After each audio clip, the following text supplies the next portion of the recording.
Hello friends, so today we're starting with directors. This should be the first chapter which you ever study, like in CA final if you're studying first time, second time, third time. If you ask me, this should be the first one. Exam से पहले भी, because I know छोटे छोटे chapters stick करके you feel very much like okay this is it. I've taken so many small chapters and I'm done. But honestly weightage wise जाओगे तो ये ज़्यादा बड़ा है और ये ज़्यादा important है. इनमें कोई छोटा chapter रह गया it's okay. ये रह गया will be a bigger problem. Okay, so if you know directors is divided into three parts, guys. Director is divided in three parts. There's chapter 1, chapter 2, chapter 3. Not just here, but also in the act. They've been divided it into three parts. तो ये अपना three parts बनाया हुआ नहीं है, ये ऐसे का बनाया हुआ three parts है, ठीक है. MCA का बनाया हुआ है rather. First part is going to be this, appointment and qualification of directors. Part 2 is going to be board meetings and powers. And third is managerial personnel, ठीक है, and appointment and remuneration. This is the smallest one क्योंकि इसमें सिर्फ 10 section है. These are still bigger. Content wise भी quality wise भी. ये 10 section होने से भी does not become like okay that's manageable. No, ये चैप्टर जब हम पढ़ेंगे तो हमें ये चैप्टर और ये चैप्टर दोनों की ज़रूरत पड़ेगी. Because as I you if you know me good, if you don't know me, I am a person who teaches you to relate sections. Okay, एक सेक्शन लिख के आंसर हो जाएगा ऐसा जनरली होता नहीं है. तो प्रॉब्लम ये होता है कि students come up to me saying ma'am आपको तो क्लिक होता है कि ये सेक्शन और वो सेक्शन रिलेटेड है, हमें कैसे क्लिक होगा. So for that we are doing this. Okay, तो आपको भी क्लिक होगा आराम से, don't worry. Okay, so let's go ahead and start this. Okay, so now moving ahead, talking about the first chapter. This chapter will go on from section 149 up till 172. We're going to cover all the sections, of course, because we are not skipping anything. We're doing everything just in a faster manner. I'll just talk fast, but everything will be covered fully. Okay, so just going ahead, talking about the first section. Section is 149, which is companies to have board of directors. Okay, just because ये remember, it's very easy to remember the name of it. If you no पूरा director start होता है 149 से, ठीक है. And क्योंकि 149 ने बोला companies to have board of directors, इसीलिए हम ये 3 चैप्टर पढ़ रहे हैं. अगर इसने नहीं बोला होता कंपनीज टू हैव डायरेक्टर्स तो 3 चैप्टर कम होते लाइफ में, ठीक है. So this is just because of that. So ये name is very easy to remember. इसने बोला company to have directors and then we have the whole story. Okay, talking about 149, सबसे पहला चीज subsection 1. This section has in total 13 subsections. Okay, 13 subsection है. कोशिश करेंगे हमें याद हो जाए, नहीं हुआ तो भी मेजॉरिटी उसके आपको याद हो जाएंगी, ठीक है. But as I told you, unless you have an intention you will not be able to remember. So please intent to remember. Okay, moving ahead 149. सबसे पहले which is number of directors. Okay, इसमें 3 चीज़ें आएंगी, minimum directors, maximum directors and women director. Okay, talking about one at a time. Talking about minimum and maximum first, depending on the type of company. If you see this is public company, this is private company, this is 1 person company. Okay, public company में minimum directors कितने होते हैं आपके हिसाब से? Public company के minimum directors कितने? 3. Okay, so public company has 3, private 2 and OPC के minimum directors कितने? Of course 1. OPC के minimum directors is 1, but उससे पहले there is maximum directors का भी rule which you have to understand. दोनों के 3 to 1 के जो maximum directors होते हैं दोनों ऊपर 15 है. But now my question to you, only question to you is public का minimum 3, maximum 15, private का minimum 2, maximum 15, OPC का minimum 1 है, maximum बोलो 1. करेक्ट ना, वो ओपीसी है, उसमें और कैसे हो सकते हैं? नो, वो ओपीसी मतलब सिंगल मेंबर कंपनी, ओनर एक होना चाहिए. Okay, if you understand. उसका स्टाफ तो हो सकता है ना, and directors are not owners, they are the management तो कितना भी हो सकता है. So if you understand, OPC के भी मैक्सिमम डायरेक्टर्स 15 होंगे. Make sense to you? OPC also has 15 directors, ठीक है, मैक्सिमम. उसके बाद अगर चाहिए तो you have to pass SR for all the 3 companies, ठीक है. But coincidentally if you understand, OPC जब एसआर पास करने जाएगी तो यूआर बन जाएगा. समझा क्या? अरे ओपीसी में इकलौता मेंबर होता है ना, वो एसआर क्या और ओआर क्या, उनका तो सब यूआर होता है, यूनानिमस रेजोल्यूशन, ठीक है. Moving ahead, now the next thing is maximum directors का रूल सबको एप्लीकेबल नहीं है. देयर आर 2 केसेस जिसमें मैक्सिमम डायरेक्टर्स का रूल नहीं लगता है, ठीक है, which is government company and section 8 companies. Make sense? Government company and section 8 companies का फंडा है. So if you understand, government companies and section 8 companies दोनों 15 से ज़्यादा डायरेक्टर्स रखना चाहें तो रख सकती है विदाउट पासिंग एनी एसआर वेसआर. इनको कोई एसआर की जरूरत नहीं. Is this okay? Now moving ahead, subsection 1 में I told you 3 चीज़ें आएंगी, minimum director, maximum director and women director, ठीक है. सो ना minimum is 3 to 1, maximum is 15, उसके बाद SR, and this is not applicable to government and NPO. Okay, next one is finally the next one is women director. Subsection 1 में याद है पहले तो women director is not required by all. Okay, women director सबको नहीं चाहिए. Depending on the type of companies को women director रखनी होगी. Now my question to you is women director क्यों चाहिए? विमेन एम्पावरमेंट के लिए. एंड इफ यू अंडरस्टैंड, हर कंपनी में अगर एक विमेन भी बिठा दो, हर लिस्टेड कंपनी में, हर बड़ी कंपनी में, so if you understand, women empowerment हो जाएगा. So you don't need to be like नहीं 4 चाहिए होंगी या 5 चाहिए होंगी. I am telling you this because यहाँ पे एक विमेन डायरेक्टर से भी काम हो जाएगा. Whereas just few subsections later you will have ID. ID is independent director, जो चाहिए होता है अनबायस्ड ओपिनियन के लिए. ओके, वेर एज वहाँ पे जब तुम जाओगे ना, सिमिलर एप्लीकेबिलिटी का चार्ट होगा, बट वहाँ पे 1 नहीं है, वहाँ ज़्यादा लोग चाहिए. So then you know at times it happens to be a confusion for people कि क्या यार, मतलब वो 1 चाहिए, कहीं कहीं ज़्यादा चाहिए, कहाँ कितना चाहिए. Just remember this guys, logically कोई भी चीज़ ज़्यादा टिकती है दिमाग में. सुनना मेरी बात. आईडी चाहिए अनबायस्ड ओपिनियन के लिए, ठीक है. वेराज विमेन डायरेक्टर चाहिए विमेन एम्पावरमेंट के लिए. हर कंपनी में एक विमेन को बिठाने से विमेन एम्पावरमेंट हो जाएगा. वेराज अनबायस्ड ओपिनियन मतलब अनबायस्ड ओपिनियन, अगर 10 डायरेक्टर्स हैं उसमें एक अनबायस्ड ओपिनियन वाला बैठ भी गया, क्या फ़र्क पड़े, उसकी ओपिनियन सुनेगा कौन. सो वहाँ पे नंबर ज़्यादा है.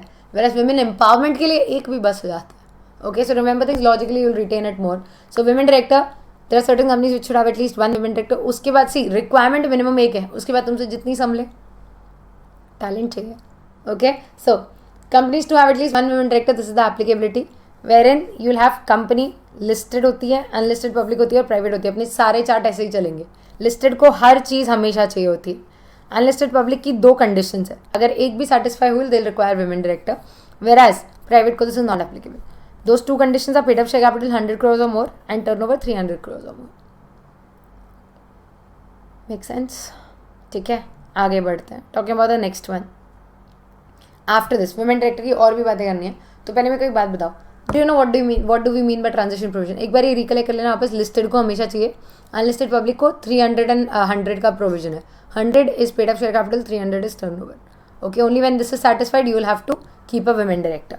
नाउ मूविंग अहेड, एक बार ये हो गया. Next thing is transition provision. Okay, so when I tell you transition provision, transition का मतलब होता है पुराने एक्ट में विमेन डायरेक्टर की जरूरत नहीं थी, वरस नए एक्ट ने बोला नहीं विमेन डायरेक्टर तो चाहिए. ठीक है, सो देयर आर पुराना listed companies which didn't have women director and 2013 में ये एक्ट आया विच वाज 14 से एप्लीकेबल. इसने बोला लिस्टेड कंपनी तुम्हारे पास विमेन डायरेक्टर होना चाहिए.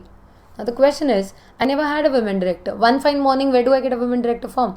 So for that, they've given you transition provision. Okay, and transition provision means time given for the older companies to match these provisions. Okay, so for that, it was 1 year. Listen to me very carefully, guys. It was 1 year. Okay, now if it's like, oh, अभी 6 months है. नहीं. It was 1 year, मतलब वो transition था जो 2014 में start हो गया, 15 में खत्म हो गया. Okay, but when you go ahead and you talk about other things, understand. Let's say if I was a listed company, जब एक्ट स्टार्ट हुआ तभी, तो ऑब्वियसली मेरे को 1 साल में विमेन डायरेक्टर लानी थी. ठीक है. If I was an unlisted company और जब एक्ट स्टार्ट हुआ तब मेरा paid up share capital 100 crores से ऊपर था, तो मेरे को 1 साल में विमेन डायरेक्टर लानी. ठीक है, अब ध्यान से सुनना. I am an unlisted public company. जब एक्ट आया था, आई वॉज ऑलरेडी देयर. जब एक्ट आया था तब मेरा paid up share capital was 99 crores and turnover was 299 crores. So if you understand, I didn't have to get a women director, right? Or when I didn't have to get a women director, मेरे को transition से क्या लेना देना? I don't have to follow it, right? But later on 2014 गया, 15 गया, 16 गया, 17 गया, 18 में जाके, 19 में जाके my paid up share capital became 101 crores. अब तो लानी पड़ेगी. ठीक है, so अब कितने टाइम में? अब 6 months में. So if you satisfy the conditions later, so from satisfaction of conditions, you will get 6 months. Is this okay?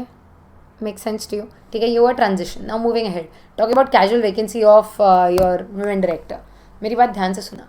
For example, we are a listed company. ठीक है, और listed company को all the times they require minimum 1 women director. Listen to me carefully, ध्यान से सुनना. What I am saying is, for example, we are a listed company और हमारे पास ना total directors थे 10 directors थे, जिसमें से एक का women होना ज़रूरी है. We could have kept 4-5 also, but हमने एक ही विमेन डायरेक्टर रखी. Okay, so if you understand, हमारे पूरे बोर्ड पे एक डायरेक्टर फीमेल है, बाकी 9 मेल्स हैं. ठीक है ना. हुआ क्या, इफ यू अंडरस्टैंड, क्या ना विमेन डायरेक्टर रिटायर, क्या ना women director resign, can she die, कुछ भी हो सकता है ना. सो लेट्स से हमारी जो इकलौती विमेन डायरेक्टर थी ना, उसने रिजाइन कर दिया. अब जैसे रिजाइन किया, द चीज़ जो हो जाती है is called casual vacancy. If you know this case, casual vacancy बोलते हैं इसको when before the end of term कोई भी डायरेक्टर चला जाए. Okay, and casual vacancy normally act में संभालता है 161 subsection 4 which is yet to come for you. So please just try कि तुम्हें याद हो जाए. It is section 161 subsection 4. Okay, 161(4) संभालता है कैजुअल वैकेंसी, जिसमें they call it power. It is power of directors. अगर वो भरना चाहें तो भरें, वो ना भरना चाहें वो बिल्कुल ना भरें.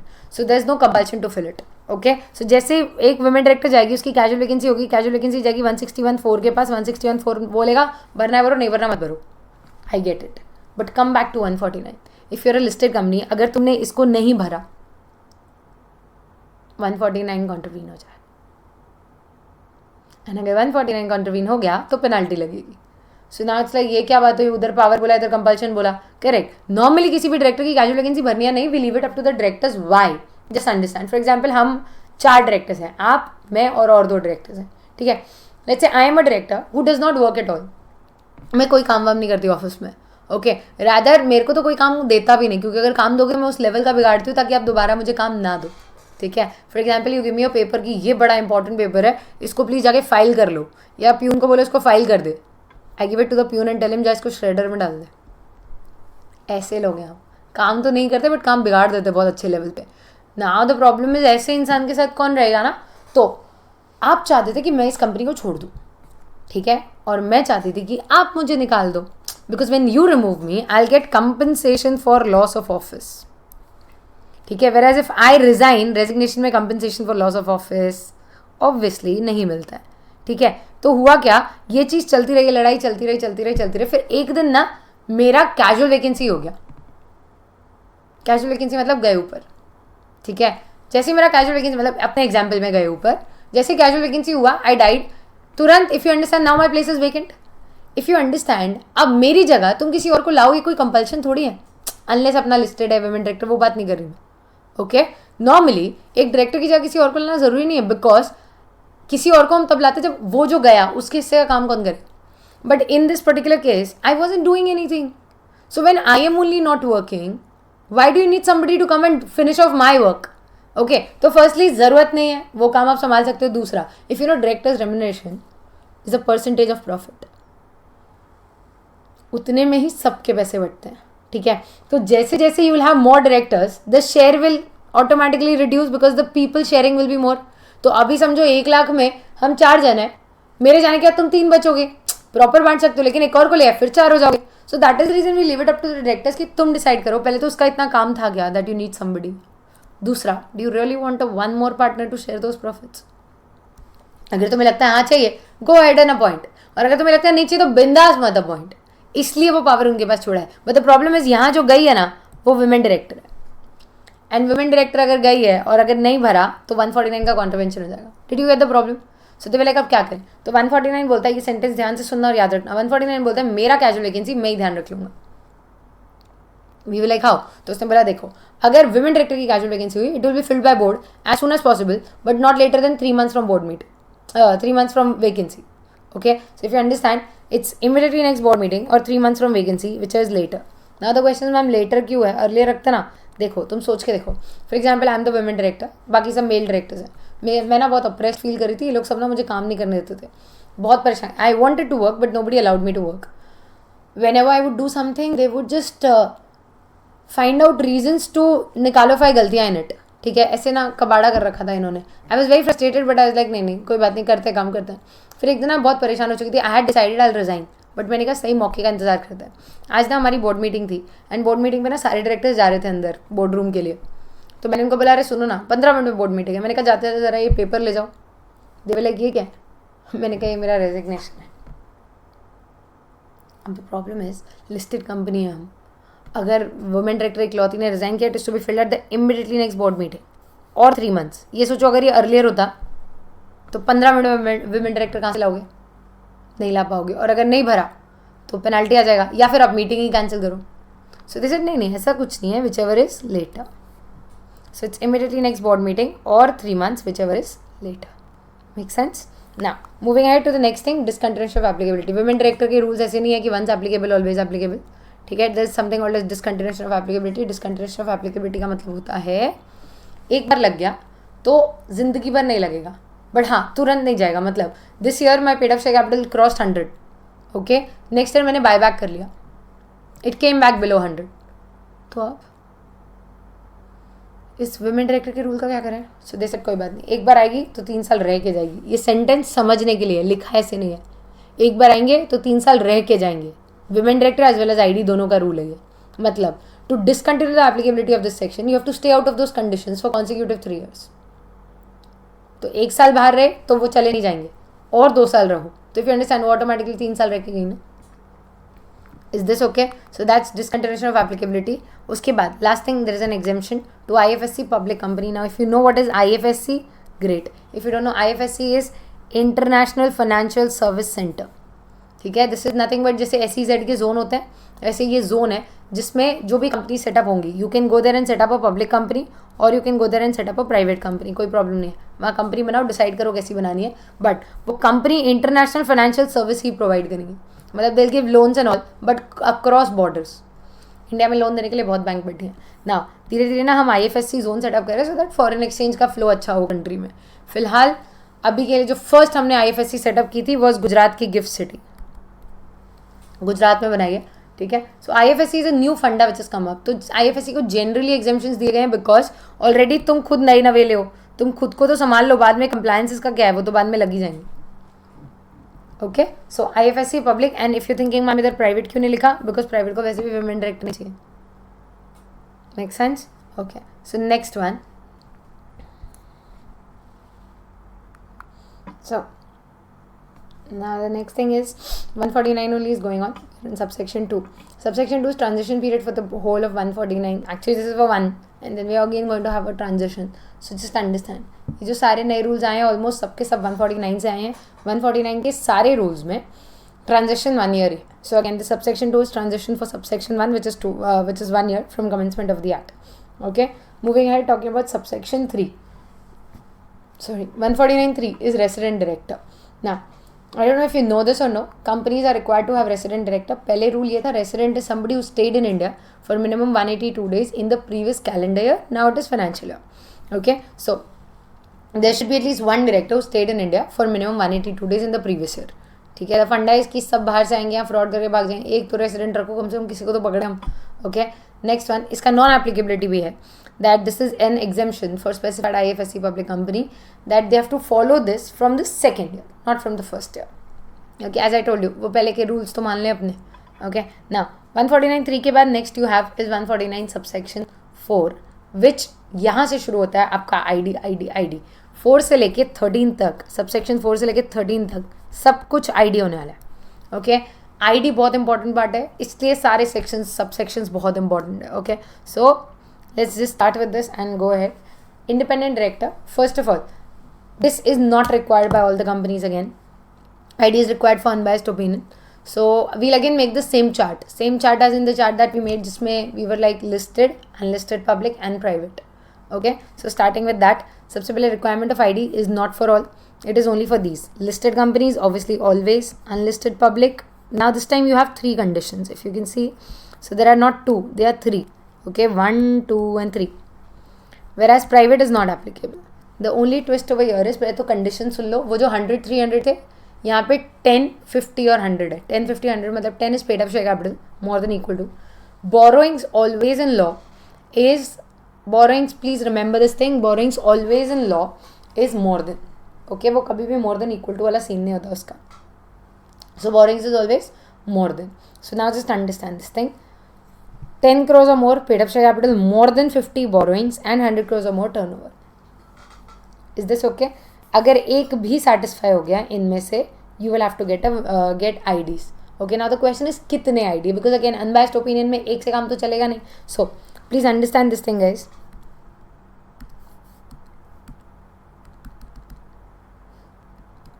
Okay, so minimum 2 IDs when it comes to unlisted company. And minimum 1/3 ID when it comes to listed companies. So if you understand, listed company में 1/3 ID चाहिए और उसमें 2 चाहिए. Now that means listed में जैसे से total number of directors बढ़ेंगे ID भी बढ़ते जाएंगे. Okay, whereas unlisted में minimum 2 चाहिए, whatever is your total number. Just remember this. Okay, now moving ahead to the next thing, ID का भी ट्रांजिशन अगर तुम देखो वो नेक्स्ट सबसेक्शन में कवर हो जाएगा. सो फॉर नाउ यहाँ पे second point is, there is a section 177 called audit committee. If you know this, audit committee का रूल क्या है ना, audit committee has the same chart. Oh, I want to highlight it. Audit committee has the same chart. Okay, the same chart we have for audit committee, and उसका applicability भी same हो गया. So that means again we'll have company divided into 3, listed, unlisted, public and private. ठीक है, listed के case में we have one thing to understand. Please मेरी बात ध्यान से सुनना. लिस्टेड के केस में हर चीज़ ऑलवेज चाहिए होती है, तो ऑडिट कमिटी भी ऑलवेज चाहिए. अनलिस्टेड पब्लिक के केस में आपस 10, 50, 100 का ही क्राइटेरिया होगा ऑडिट कमिटी में. 10 is paid up share capital, 50 is borrowings, 100 is turnover. वैसे प्राइवेट के केस में, प्राइवेट कंपनी के केस में there is one thing to understand कि जैसे बहुत सारे नए एक्ट्स उसमें, नए सेक्शंस उसको एप्लीकेबल नहीं है, even this is not applicable. Okay, now listed will have audit committee and this 10, 50, 100 will also have audit committee, plus these people are already having ID. ठीक है, now the question is, हाँ ठीक है, तो क्या हुआ? So there's a point where both of them contradict, which has been found out by ICAI. So in their study material they've kept this. Okay, so just understand this. जब हम 149 की बात करते हैं, let's talk about unlisted public company having paid up share capital of 20 crores. Okay, so if you understand 149 के हिसाब से they require IDs. Yes, कितने? 2. Whereas 177 which is audit committee, ये बोलता है कि you need an audit committee of 3 directors. मतलब minimum 3 directors की कमिटी बनाओ जिसमें से मेजॉरिटी आईडी होना चाहिए. So if you understand, 2 ID चाहिए. सो नाउ यहाँ पे भी 2 चाहिए, यहाँ पे भी 2 चाहिए, things are fine. But if you understand 149 तो अनलिस्टेड के लिए हमेशा 2 ही बोलेगा.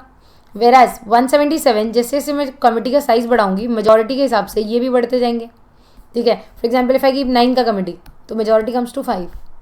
नाउ द क्वेश्चन इज, अगर किसी की 9 की कमिटी हो तो वो 177 में 5 आईडीज रखे या 149 के हिसाब से 2, because both saying minimum.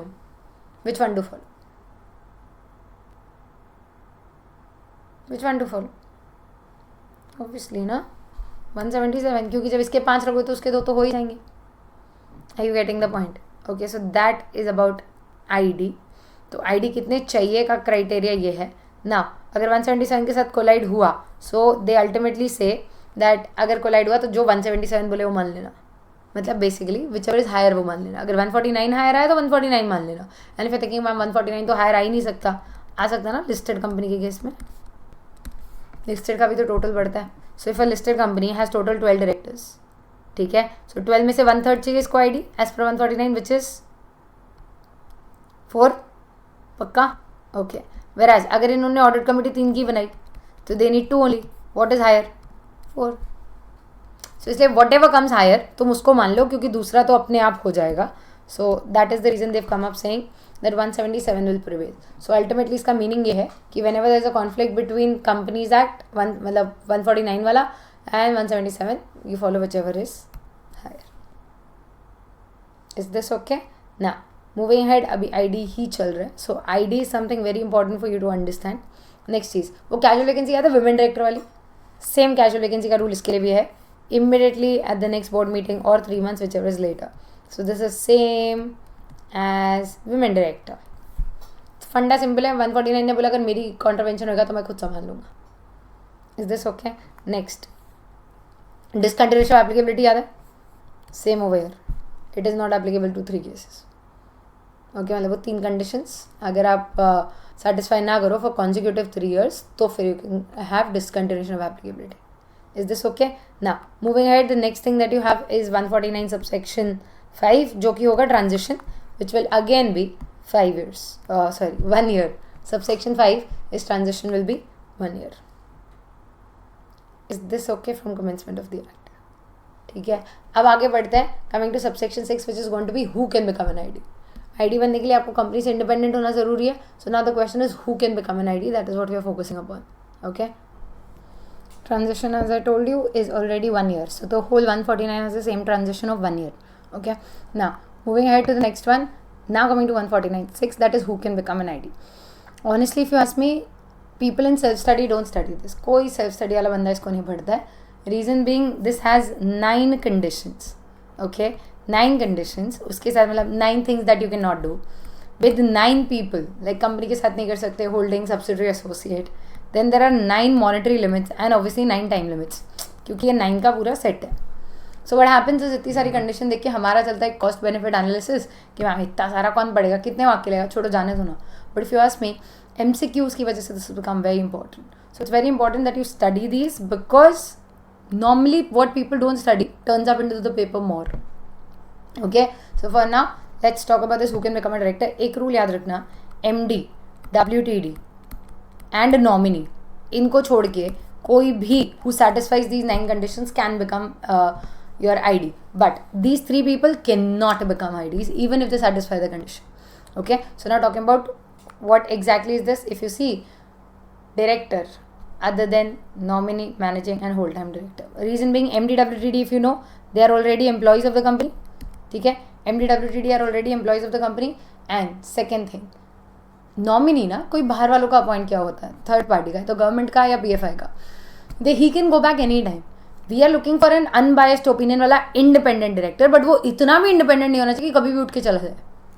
Right, अपना डायरेक्टर अपना तो हो. So that is the reason these 3 people are not allowed. Now who can become an ID का जो mnemonic that we remember, because there are 9 conditions, बिना निमोनिक याद नहीं होंगी, is I am relative of when. So if you see, these are 9. I am relative of when. Now let's go into one at a time. So सबसे पहले talking about I is integrity. If you can see this, I is integrity. Integrity का if you know कोई certificate नहीं होता. अगर हमें लगता है किसी में इंटीग्रिटी है तो उन्होंने वही बोला, in the opinion of board चाहिए. So the integrity should be in the opinion of board, ठीक है. नेक्स्ट आई के बाद इज M1, दोनों M. If you can see M is twice. मेरे निमोनिक्स का एक यूनिक चीज़ ये होती है, when ever there is like M2, I2, so that 2 does not mean कि वो अल्फाबेट 2 बार आएगा, वो वर्ड 2 बार आएगा. इफ यू थिंकिंग क्या फ़र्क है, M 2 बार नहीं आएगा. Both the M's will stand for monetary relationship. तो दोनों पॉइंट M से जो है वो monetary relationship है. Okay, make sense? So this is how it is going to go. So talking about सबसे पहला M1, वो खुद the director himself, whatever is in red, whatever you can see in red is the amendment. Okay, so director himself cannot make any monetary relationship with the company except his own remuneration. पहले ना remuneration excluded नहीं थी, and वो तो सबका ही होने वाला है, मतलब वो रिलेशनशिप तो सबका हो जाएगा. So that is the reason they have now expressly said that he can not have any monetary relation with the company except his own remuneration. ठीक है, and he can not have it with company star over here in your book also is given is holding, subsidiary and associate companies. If you understand, यहाँ पे फंडा ये है कि company के साथ रिलेशन नहीं, डायरेक्ट और इनडायरेक्ट बोथ. तो अगर कंपनी से डायरेक्ट रिलेशन नहीं करोगे बट कंपनी की होल्डिंग के साथ करोगे तो कंपनी से तो इंडायरेक्ट हो ही गया ना. ठीक है, सो अल्टीमेटली नो डायरेक्ट और indirect association with the company का फंड है. ठीक है ना, just listen to me carefully. Indirect नहीं हो सकता, इसलिए हर बार ना and its holding and its subsidiary and its associate आएगा. एंड टू अवॉइड दैट हमने ना उसको स्टार बोला है, स्टार. तो जब जब स्टार बोलेंगे तब ये तीनों लोग आ जाएंगे. Okay, so for now coming back, देखा अब बस क्रक्स छूट जाता है ये सब फालतू बातें करने में, इसलिए काम पे आते हैं. So he should not have any monetary relation with the company. ठीक है, with the holding subsidiary associate, so with the company and star except his own remuneration. Okay, कब नहीं होना चाहिए, in the current year plus preceding 2 years. ठीक है, but अगर और कोई रिलेशन है तो थोड़ा चलेगा क्या, पहले it was not at all allowed, अब थोड़ा सा चलेगा. थोड़ा सा is transaction not exceeding 10% of his total income. उसकी जो भी टोटल इनकम है उसके 10% से ज़्यादा का ट्रांजैक्शन नहीं होना चाहिए. 10% से कम है तो कुछ भी चलेगा, 10% से ज़्यादा है तो खुद की रेम्यूनरेशन के नाम पे चलेगा, उसको छोड़ के कुछ और नहीं चलेगा. Is this okay? ठीक है, he himself should not have any monetary relation with the company, star, director, promoter in the current year plus preceding 2 years exceeding 10% of his total remuneration excluding his own remuneration. Okay, now moving ahead, I हो गया. I क्या था, integrity. M1 monetary relationship himself. अब M2 is monetary relation of the relative. पहले fundas बहुत simple थे, उसके relative का कंपनी से कोई भी मॉनेटरी रिलेशन नहीं होना चाहिए और एक ही लिमिट थी 2% ऑफ ग्रॉस टर्नओवर और टोटल इनकम और 50 lakh whichever is lower. ये सब कुछ था. अब उन्होंने क्या किया, वो जो इकलौता मॉनेटरी रिलेशन नॉट अलाउड था उसको 4 पार्ट में डिवाइड करके उसकी 4 नाम दे दिए. SDGO, we remember it as SDGO. ठीक है, SDGO क्यों? S उन्होंने कहा कि रिलेटिव के पास सिक्योरिटी नहीं होना चाहिए. D रिलेटिव कंपनी का डेटर नहीं होना चाहिए. G रिलेटिव कंपनी का गारंटर नहीं होना चाहिए. और इनको छोड़ के अदर्स है ही. ओके, तो पहले जो एक ही था ना उसको 4 में डिवाइड किया और अब जो बचे हुए हैं वो अदर्स में जाते हैं. ठीक है। सो सबसे पहले एक एक करके बात करते हैं। सब अलग अलग ट्रांजैक्शन हो गए, सबकी अलग लिमिट हो गई, बट ऑनेस्टली जो पहले लिमिट थी, पहले if you just heard me saying it, तो पहले ना लिमिट थी 2% ऑफ ग्रॉस टर्नओवर और टोटल इनकम और ₹50 लाख। ध्यान से सुनना, I will give you one way to remember all the limits, ठीक है, whichever is lower. This was the system, ठीक है। अब मेरी बात ध्यान से समझो, 2% of gross turnover total income और 50 lakh whichever is lower. अब इसी में से 4 बनाएंगे, तो 4 कैसे बनी है? 4 is very simple to make. उन्होंने क्या किया है, ये 2% को यूज़ किया जहाँ यूज़ कर सकते थे, ठीक है। जैसे सबसे पहले आएगा सिक्योरिटी। अब सिक्योरिटीज़ में 2% ऑफ ग्रॉस टर्नओवर थोड़ी लोगे, ठीक है। सिक्योरिटीज़ में आप 2% किसका लोगे? सिक्योरिटीज़ में you'll take 2% of paid up share capital, ठीक है, और 50 lakh whichever is lower. इसी में से सिक्योरिटीज़ का बन गया। अब SDGO था, ठीक है, एस सिक्योरिटीज़ तो चलो बन गया। डीज डेटर इसी में से बनाया 50 लाख लेके। सो उन्होंने कहा debtor should not exceed 50 lakh. Guarantor भी इसी में से बनाया, वापस 50 लाख लिया, ही शुड नॉट बी 50 लाख और मोर। एंड अब बच गया था अदर्स, तो अदर्स में सिर्फ फर्स्ट वाला डाला, ये 50 लाख नहीं डाला। 50 लाख बाकी लगा पे चला गया। So now it's going to be 2% of gross turnover total income. Make sense? Hello, ठीक है। सो ना monetary relationship, if you see SDGO, securities, company start, director, promoter, same rules, 2% of paid up share capital, 50 lakh, whichever is lower, and the same current year preceding 2 years. Is this okay? Next, D is indebted 50 lakh, guarantee 50 lakh. Any other monetary relationship, transaction value should not be more than 2%. As I told you, यहाँ 50 लाख नहीं है, 50 लाख तो बाकी 2 जगहों पे आ ही गया था। Make sense? So this is SDGO, मतलब I हो गया मेरा,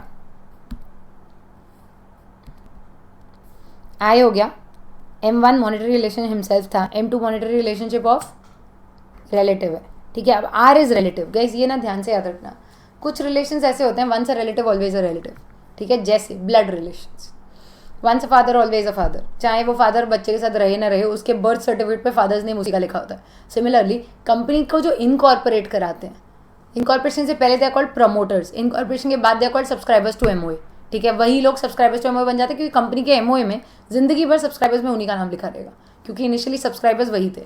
इफ़ यू अंडरस्टैंड, ये जो एक रिश्ता है ना प्रमोटर्स के साथ, ये कभी नहीं टूट सकता, वेदर प्रमोटर कंपनी में रहे या ना रहे, ठीक है। हम ढूंढ रहे हैं ID, इंडिपेंडेंट डायरेक्टर, जिसने कंपनी को बनाया वो कंपनी से इंडिपेंडेंट कैसे हो गया? तो promoters and relatives of promoters are disqualified forever, जिंदगी में कभी भी। अगर आप कंपनी या स्टार के प्रमोटर रहे हो तो आप कंपनी के ID तो नहीं बनोगे। Is this okay? So if you see it that way, next is promoter and relative of promoter in company and star is disqualified for, there is no time limit because they are disqualified forever. Make sense? ठीक है। Next if you see O is others as may be prescribed, जिसमें उन्होंने बोला उसके पास कुछ knowledge experience in some of the other field होना चाहिए, ठीक है। I am relative O हो गया। अब ये F बड़ा इंपॉर्टेंट है, ऑब्वियसली आगे का सब कुछ इंपॉर्टेंट है, बट F थोड़ा समझने जैसा है, इसलिए समझ लेना। F is firm, we are disqualifying a firm to become ID, but the question is firm वैसे भी ID नहीं बन सकती, क्योंकि D डायरेक्टर बनने के लिए need to be an individual. So they said नहीं, फर्म के पार्टनर, प्रोप्राइटर और एम्प्लॉय वो तो इंडिविजुअल होते हैं, वो डिस्क्वालीफाई होंगे। आई लाइक ओके, कौन सी फर्म? तो उन्हें 2 पार्ट में डिवाइड किया, एक होती है ऑडिट फर्म, एक होती है कंसल्टेंसी फर्म, ठीक है। ऑडिट फर्म मतलब CA, CS, CW, मतलब if you understand, it's not just the stat auditor, it is also your secretarial auditor, it is also your cost auditor. सब अपने से रिलेटेड ही है ना, वो हमारे ID कब से बनने लग गए? तो उन्होंने कहा उसका partner, proprietor, employee company and star में 3 साल तक ID नहीं बनेगा। 3 साल तक मतलब अगर प्रीसीडिंग 3 years में आप हमारे ऑडिटर रहे हो तो आप करेंटली हमारे ID नहीं बनोगे। लेकिन the only twist is here they said in any of the preceding 3 years if you have been our auditor then this year you can not be my ID, ठीक है। If you understand, listen to the question very carefully. यहाँ ना preceding 3 years दिया है, current year नहीं दिया है, okay. तो now my question to you is, अगर वो हमारे इस साल ऑडिटर अपॉइंट हुए और इसी साल one of the partners I want to make them the ID, okay, can I? सोच के जवाब देना, क्वेश्चन बहुत ट्रिकी है, और अगर तुम नो बोल रहे हो ना तो रीज़न भी देना पड़ेगा, क्योंकि यहाँ पे सिर्फ यही वाला रूल लिखा है, प्रीसीडिंग 3 years। सो अगर प्रीसीडिंग 3 years में I have been your auditor then this year I can't be your ID, right? My question two is this year I am your auditor, इसी साल अपॉइंट हुए, तो प्रीसीडिंग ईयर्स में नहीं थे. Can one of the partner become your ID this year now? Obvious answer तो yes बनता है. ठीक है, क्यों? क्योंकि यहाँ पे प्रीसीडिंग 3 लिखा है. बट समवेयर यू नो कुछ तो गड़बड़ है. I tell you, he can not become. How? यहाँ वाले का कोई लेना देना नहीं है. ये क्वेश्चन डायरेक्टर्स का है ही नहीं, ये क्वेश्चन ऑडिट का है. Company audit, if you no section 141 qualification disqualification, उसमें लिखा है that officer employee of the company can not B auditor of the company. ठीक है, ध्यान से सुनना. ऑफिसर एम्प्लॉई या partner of officer employee can not B auditor. यहाँ पे अगर आप किसी भी एक पार्टनर को आईडी बनाओगे तो वो कंपनी का ऑफिसर बन जाएगा. ऑफिसर का पार्टनर कंपनी का ऑडिटर नहीं रह सकता. तो इफ यू अंडरस्टैंड, अगर वो बना ना तो ऑडिट चली जाएगी. तो this has been already taken care by the audit, तो इसलिए यहाँ पे नहीं. There is no other reason for this not being here, क्योंकि ऑडिटर ध्यान रख रहा है इसलिए यहाँ पे ध्यान नहीं रखा गया. Is this okay? For now coming back. दूसरा इज कंसल्टेंसी फर्म. सी, ऑडिटर तो ऐसा होता है कि एक बार मेरा ऑडिटर है तो साल भर वो मेरा ऑडिटर है ही. बट कंसल्टेंसी फर्म का सीन ऐसा है ना कि I can have too many consultancy firms. एक से एक ही बार ओपिनियन ली थी, एक से साल में 15 बार लिया. नाउ द क्वेश्चन इज क्या हम दोनों को डिस्क्वालीफाई कर दें? They said no no no. किससे कितना रिलेशन हुआ वो देखा. मैंने कहा oh so you mean in numbers? They said no no, in value. Because if a person has earned from me, ये लॉजिक याद रखना है, if a person has earned from me he will not forget me. अगर उसने बड़ा amount मुझसे कमाया, ठीक है, एक फर्म है जिसने साल में ना 50 लाख कमाए थे, उसमें से 40 लाख तो मेरी कंपनी से कमाए थे. So if you understand, they will not forget me, they will want such a client to come back again. Whereas on the other hand दूसरी फर्म थी जिससे मैंने कंसल्टेंसी ली, उन्होंने साल में 500 करोड़ कमाए, उसमें से 50 लाख मुझसे कमाए थे. दे नॉट इवन रिमेंबर और रिकग्नाइज मी. ठीक है, तो उन्होंने कहा रुक, compare the transaction that you had with their income, the firms income. अगर वो सच में वर्थ इट है तो फिर रिलेटिव है, मतलब तो फिर रिलेशन है, तो इंडिपेंडेंस नहीं है. ठीक है, so they said consultancy firm with company in star where transaction value is more than 10% of the turnover of such firm. हाँ गाइस, तो ये कंपनी के टर्नओवर से कंपेयर करोगे ना तो कंपनी का वो एक एक्सपेंस है जो उसने कंसल्टेंसी फीस दी है. कंपनी के एक एक्सपेंस को उसके टर्नओवर से कंपेयर करोगे तो बहुत चिंदी आएगा. Okay, again proceeding 3 years. Make sense? Okay, now moving ahead, I am relative O F हो गया. अब we, voting power. Voting power सबसे पहले is considered as direct relation only.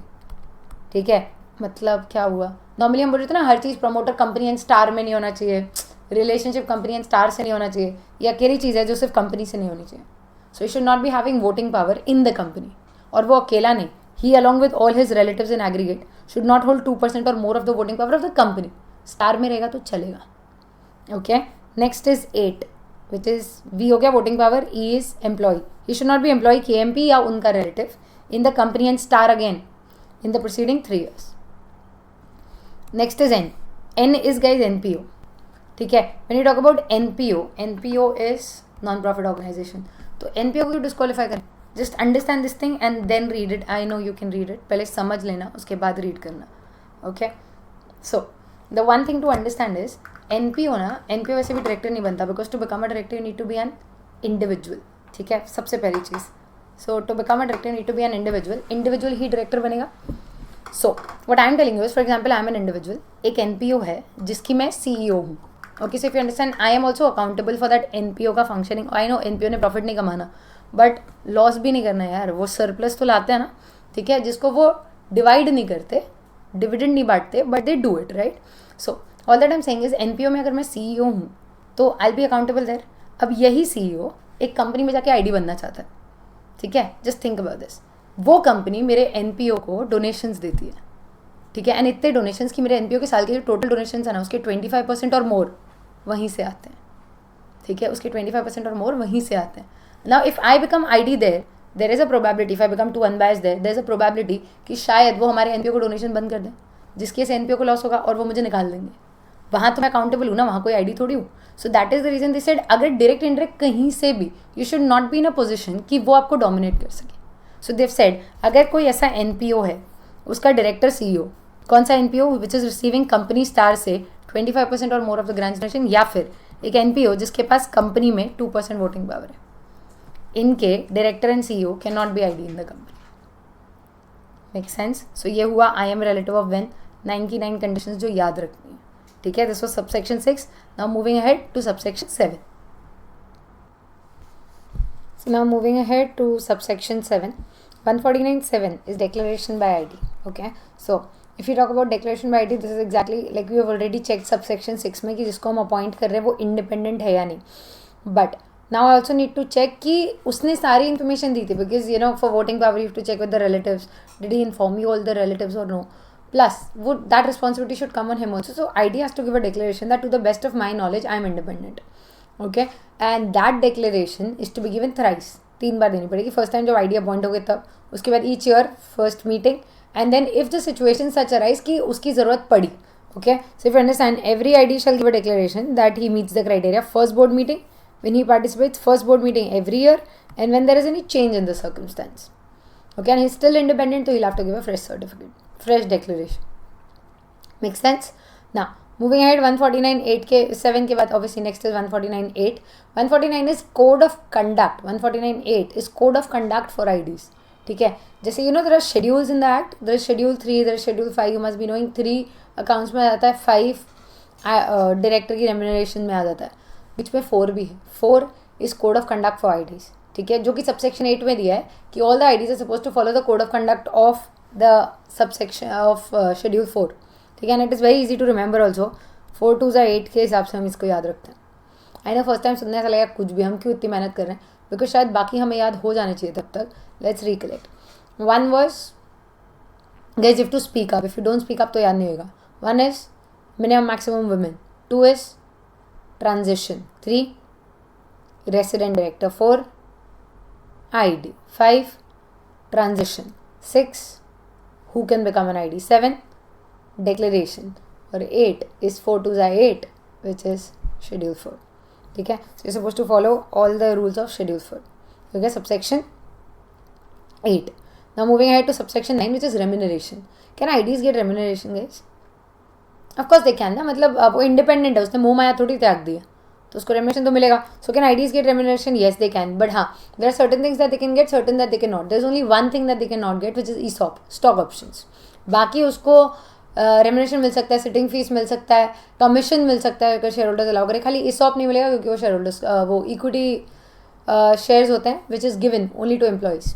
Okay, तो ESOP नहीं मिलेगा, is not entitled to any stock option, बाकी everything can get. Okay, next 149.9 के बाद नेक्स्ट सबसेक्शन इज ऑब्वियसली 149.10. ये बहुत इंपॉर्टेंट है, 10 और 11 दोनों, ध्यान से सुनना.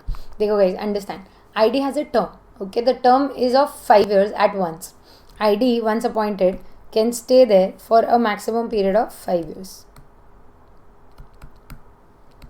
Maximum 5 years at once. ठीक है, तो फर्स्ट टाइम जो हम करते हैं उसको बोलते हैं अपॉइंटमेंट. ठीक है, which can be done for maximum 5 years by passing OR, जैसे हर शेयर होल्डर अपॉइंट, हर डायरेक्टर अपॉइंट होता है. ठीक है, लेकिन if you want to reappoint this person, so now the problem over here is कि री अपॉइंटमेंट जब आप करने फर्स्ट टाइम जब आप अपॉइंट करते हो तो आप चेक करते पता है एम रिलेटिव विन में 3 साल पहले एम्प्लॉय तो नहीं था, 3 साल से ऑडिटर तो नहीं था, ये नहीं था, वो नहीं था, no relation. But now if you reappoint this person, ये पिछले 5 साल से आपका डायरेक्टर है, अब ये इंडिपेंडेंट कैसे हुआ? ठीक है, सो वी वर लाइक नहीं भाई तुम इंडिपेंडेंट नहीं हो. तो उसने कहा नहीं नहीं मैं इंडिपेंडेंट हूँ, क्योंकि जब ऑडिटर को 2 टर्म मिल सकता है तो मुझे क्यों नहीं. वी लाइक ओ हो खुद को ऑडिटर से कंपेयर कर लिया. हमने कहा जा, again you will be allowed for maximum 5 years, but याद रखना your independence is more important to your shareholders, so they should allow you by passing SR. So second appointment is by SR. लेकिन तुमने खुद को auditor से compare किया, अब आपको मिलेगा जो उसको मिलता है, cooling period, but directors get a cooling period of only 3 years. Okay, now if you understand, ये दोनों is subsection 10 and cooling period is subsection 11. Make sense? Now have a question. अगर किसी को फर्स्ट टाइम 5 years के लिए appoint किया, फिर reappoint नहीं किया, कूलिंग पीरियड आएगा? आएगा. अपॉइंट किया, रीअपॉइंट किया, टर्म सर्व नहीं किया पूरा, कूलिंग पीरियड याद रखना, कूलिंग पीरियड आएगा the moment you're appointed as a director ID. Your cooling period is waiting for you, because cooling period ना कोई प्योरिफिकेशन प्रोसेस नहीं होता गाइस. लॉजिकली समझो चीज़ों को, कूलिंग पीरियड कोई प्योरिफिकेशन प्रोसेस नहीं होता कि भाई दोबारा नहीं बनना हो किसी को तो कूलिंग पीरियड नहीं आएगा. Cooling period will come. Cooling period इसलिए होता है बिकॉज अपॉइंटमेंट से पहले तो हमने चेक कर लिया था कि तुम इंडिपेंडेंट हो, तुम्हारा कोई रिलेशन नहीं है, ये नहीं है, वो नहीं है. व्हाट इज द गारंटी कि during your term you conduct yourself independent. कोई भी लालच मिला और भटक गए तो that is the reason cooling period होता है. जैसे फॉर एग्जाम्पल आज मैं ID हूँ, एक MD, एक WTD और एक मैं हूँ. They want something for me to get it approved. They are telling me approve कर दो. ऐसे no this is not in interest of the company. They told me अच्छा एक काम करो, इतना क्या कंपनी कर रहे हो, ऐसा क्या दे रही है कंपनी आपको? मैंने कहा रेमुनेरेशन देती है. बोले ठीक है तो एक काम करो, लीव दिस आईडी का post, come and become WTD, हम आपको 50 लाख रुपए देंगे salary per annum. I understand this is such a lucrative offer, 50 lakh और कंपनी का एक ट्रांजैक्शन। आई कैन भी हाँ चलो क्या साइन करते बन जाते हैं, बट मेरे को पता होगा ना कि मेरा कूलिंग पीरियड वेट कर रहा है। कूलिंग पीरियड इज 3 साल, no association with the company direct और इनडायरेक्ट। तो ये जितने भी लालच है ना कि ये कर दो हम आपको क्रिएटर बना देंगे, ये कर दो हम आपको ऑडिटर बना देंगे, ऑल दिस इज वेस्ट। क्यों? क्योंकि मेरे को पता है जिस दिन मैंने आईडी के पोस्ट से छोड़ी उससे 3 साल I have no relation with the company direct और इनडायरेक्ट। Make sense? इसीलिए आईडी का, ऑडिटर का, इन सबका कूलिंग पीरियड होता है ताकि during the term they can conduct themselves independent. एक दिन के लिए भी आईडी की पोस्ट पे बैठे ना, your cooling period is waiting for you. Make sense? Now, so tenure of ID, appointment is for a term of 5 consecutive years. Reappointment will be SR, again 5 years in board report. ठीक है?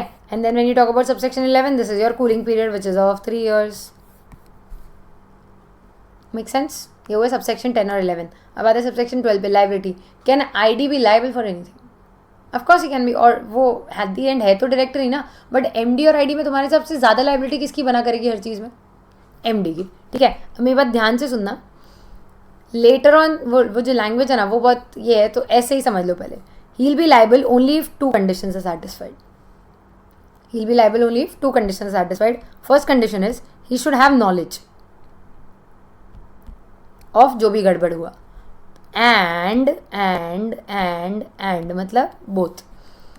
ही has either consented to it और he's given his negligence, so he's been negligent to it. He's either consented to it or been negligent to it. Now if you understand, अच्छा इसका मतलब क्या हो? For example, today I had a lecture, first lecture, and I came early, so I was sitting out with the receptionist. मैंने उससे पूछा कि कितने स्टूडेंट्स हैं क्लास में, उसने मुझे बोला कि 25-30 ही हैं। मैंने कहा अच्छा ठीक है। I came inside the class, मैंने देखा क्लास में 60-70 लोग बैठे।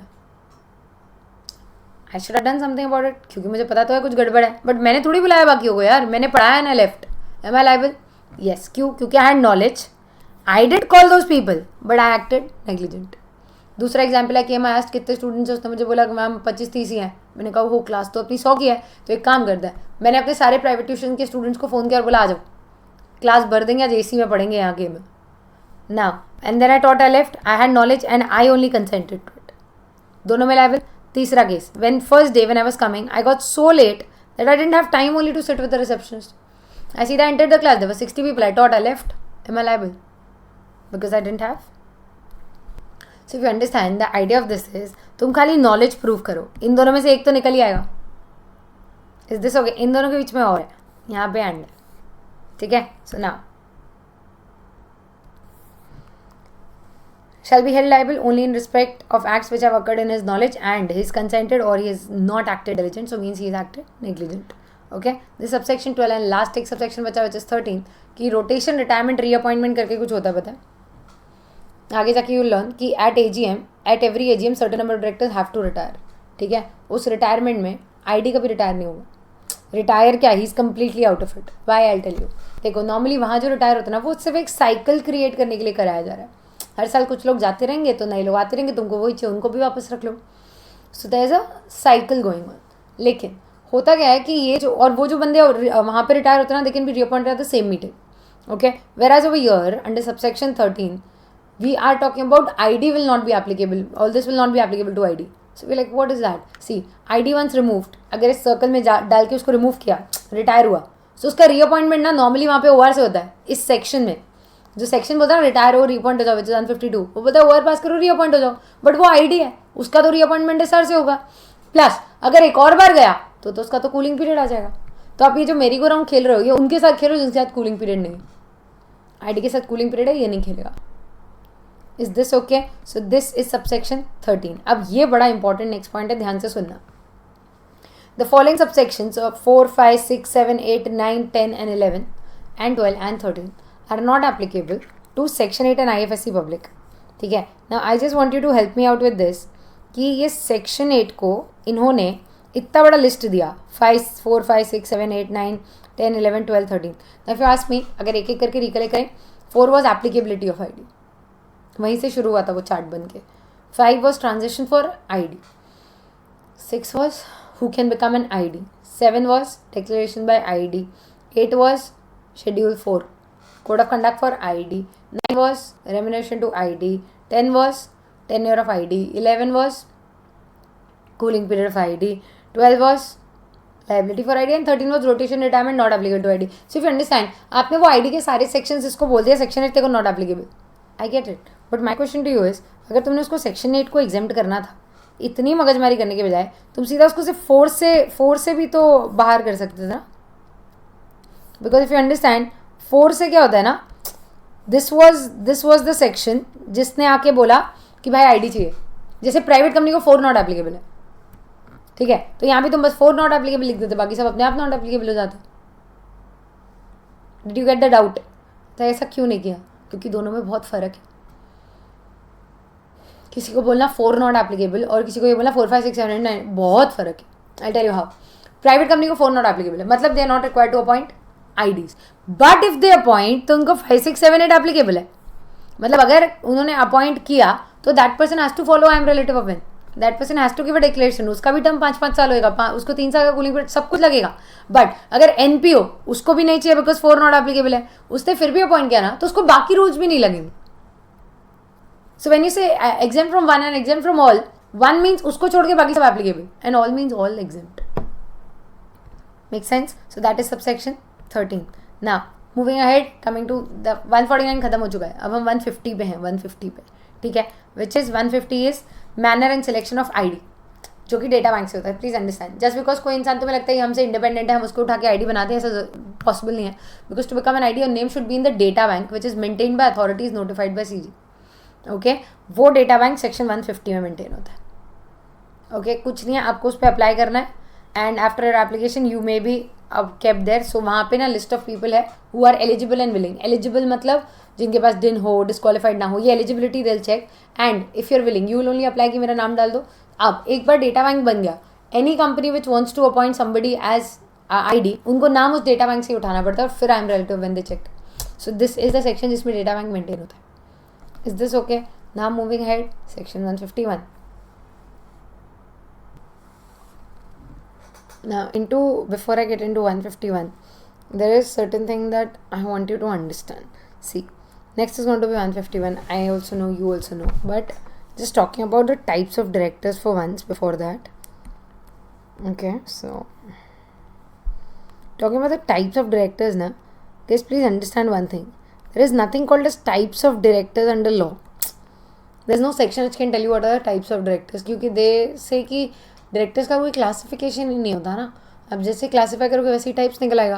सो now the question is classify करो ऐसे टाइप्स. मतलब for example if you talk about employee and non employee, you have executive and non executive director. If you talk about part time whole time, there is part time whole time. दो ऐसे types सब नहीं आते किसी में भी, but your you have a way to find out the types of directors. ठीक है, and those types of directors are those which are appointed by AOA, those which are appointed by members, those which are appointed by directors and those which are appointed by central government. ठीक है, AOA ना सिर्फ एक ही बार director appoint कर रहा है which is called as the first director. Members 4 बार director appoint करते हैं, मतलब 4 टाइप के. One is retirement and reappointment, दूसरा इज फ्रेश अपॉइंटमेंट, तीसरा is small share holder director. ठीक है, we'll get into everything. And last one is directors appointed by proportional representation. ठीक है, डायरेक्टर्स भी 4 टाइप के डायरेक्टर्स अपॉइंट कर. First is additional, second one is alternate, third is nominee, and fourth is this is nominee by PFI, and fourth is casual vacancy. whereas CG also appoints nominee by CG. ये ना total सारे directors हैं जो इस chapter में आने वाले types of director on the basis of appointment में जाएं तो. ठीक है ना, all the time telling you, I just want you to have an idea of everything so that when we go ahead it goes better. Because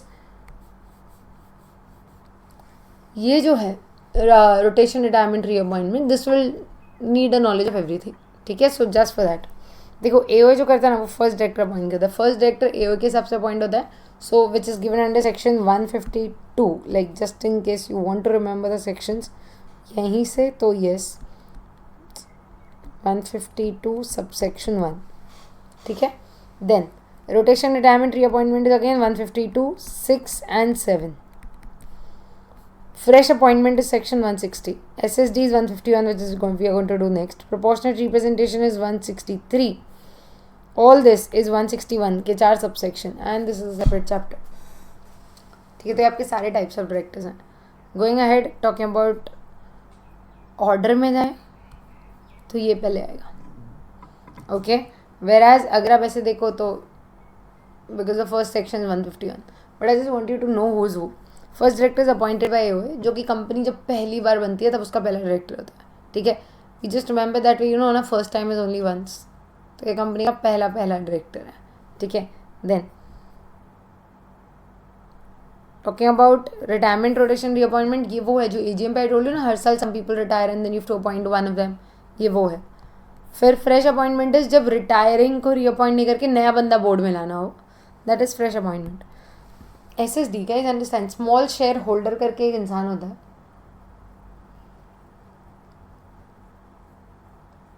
sorry, small share holder करके एक इंसान होता है जो कि it is like a person जिसके पास company के shares है, शेयर होल्डर है, बट उसका nominal value does not exceed 20,000 rupees. ठीक है, उसको बोलते हैं स्मॉल शेयर होल्डर. ना, स्मॉल शेयर होल्डर का जो रिप्रेजेंटेटिव बोर्ड पे बैठता है उसे बोलते हैं small share holder director. Okay, then proportional representation is system of constitution of board, not of a director. Individual director नहीं अपॉइंट होते, इसमें बोर्ड कॉन्स्टिट्यूट होता है. ये सारे टेम्पररी डायरेक्टर्स होते हैं विच इज़ एडिशनलिस्ट, किसी के पास सम स्पेशल स्किल और नॉलेज है जिसकी हमें ज़रूरत थी. ऑल्टरनेटिव्स जब ओरिजिनल इंडिया के बाहर चला जाए फॉर 3 months और मोर. नॉमिनी बाय PFI इस जब हम किसी PFI से बड़ा लोन लेते हैं तो वो अपना एक डायरेक्टर बैठाती है.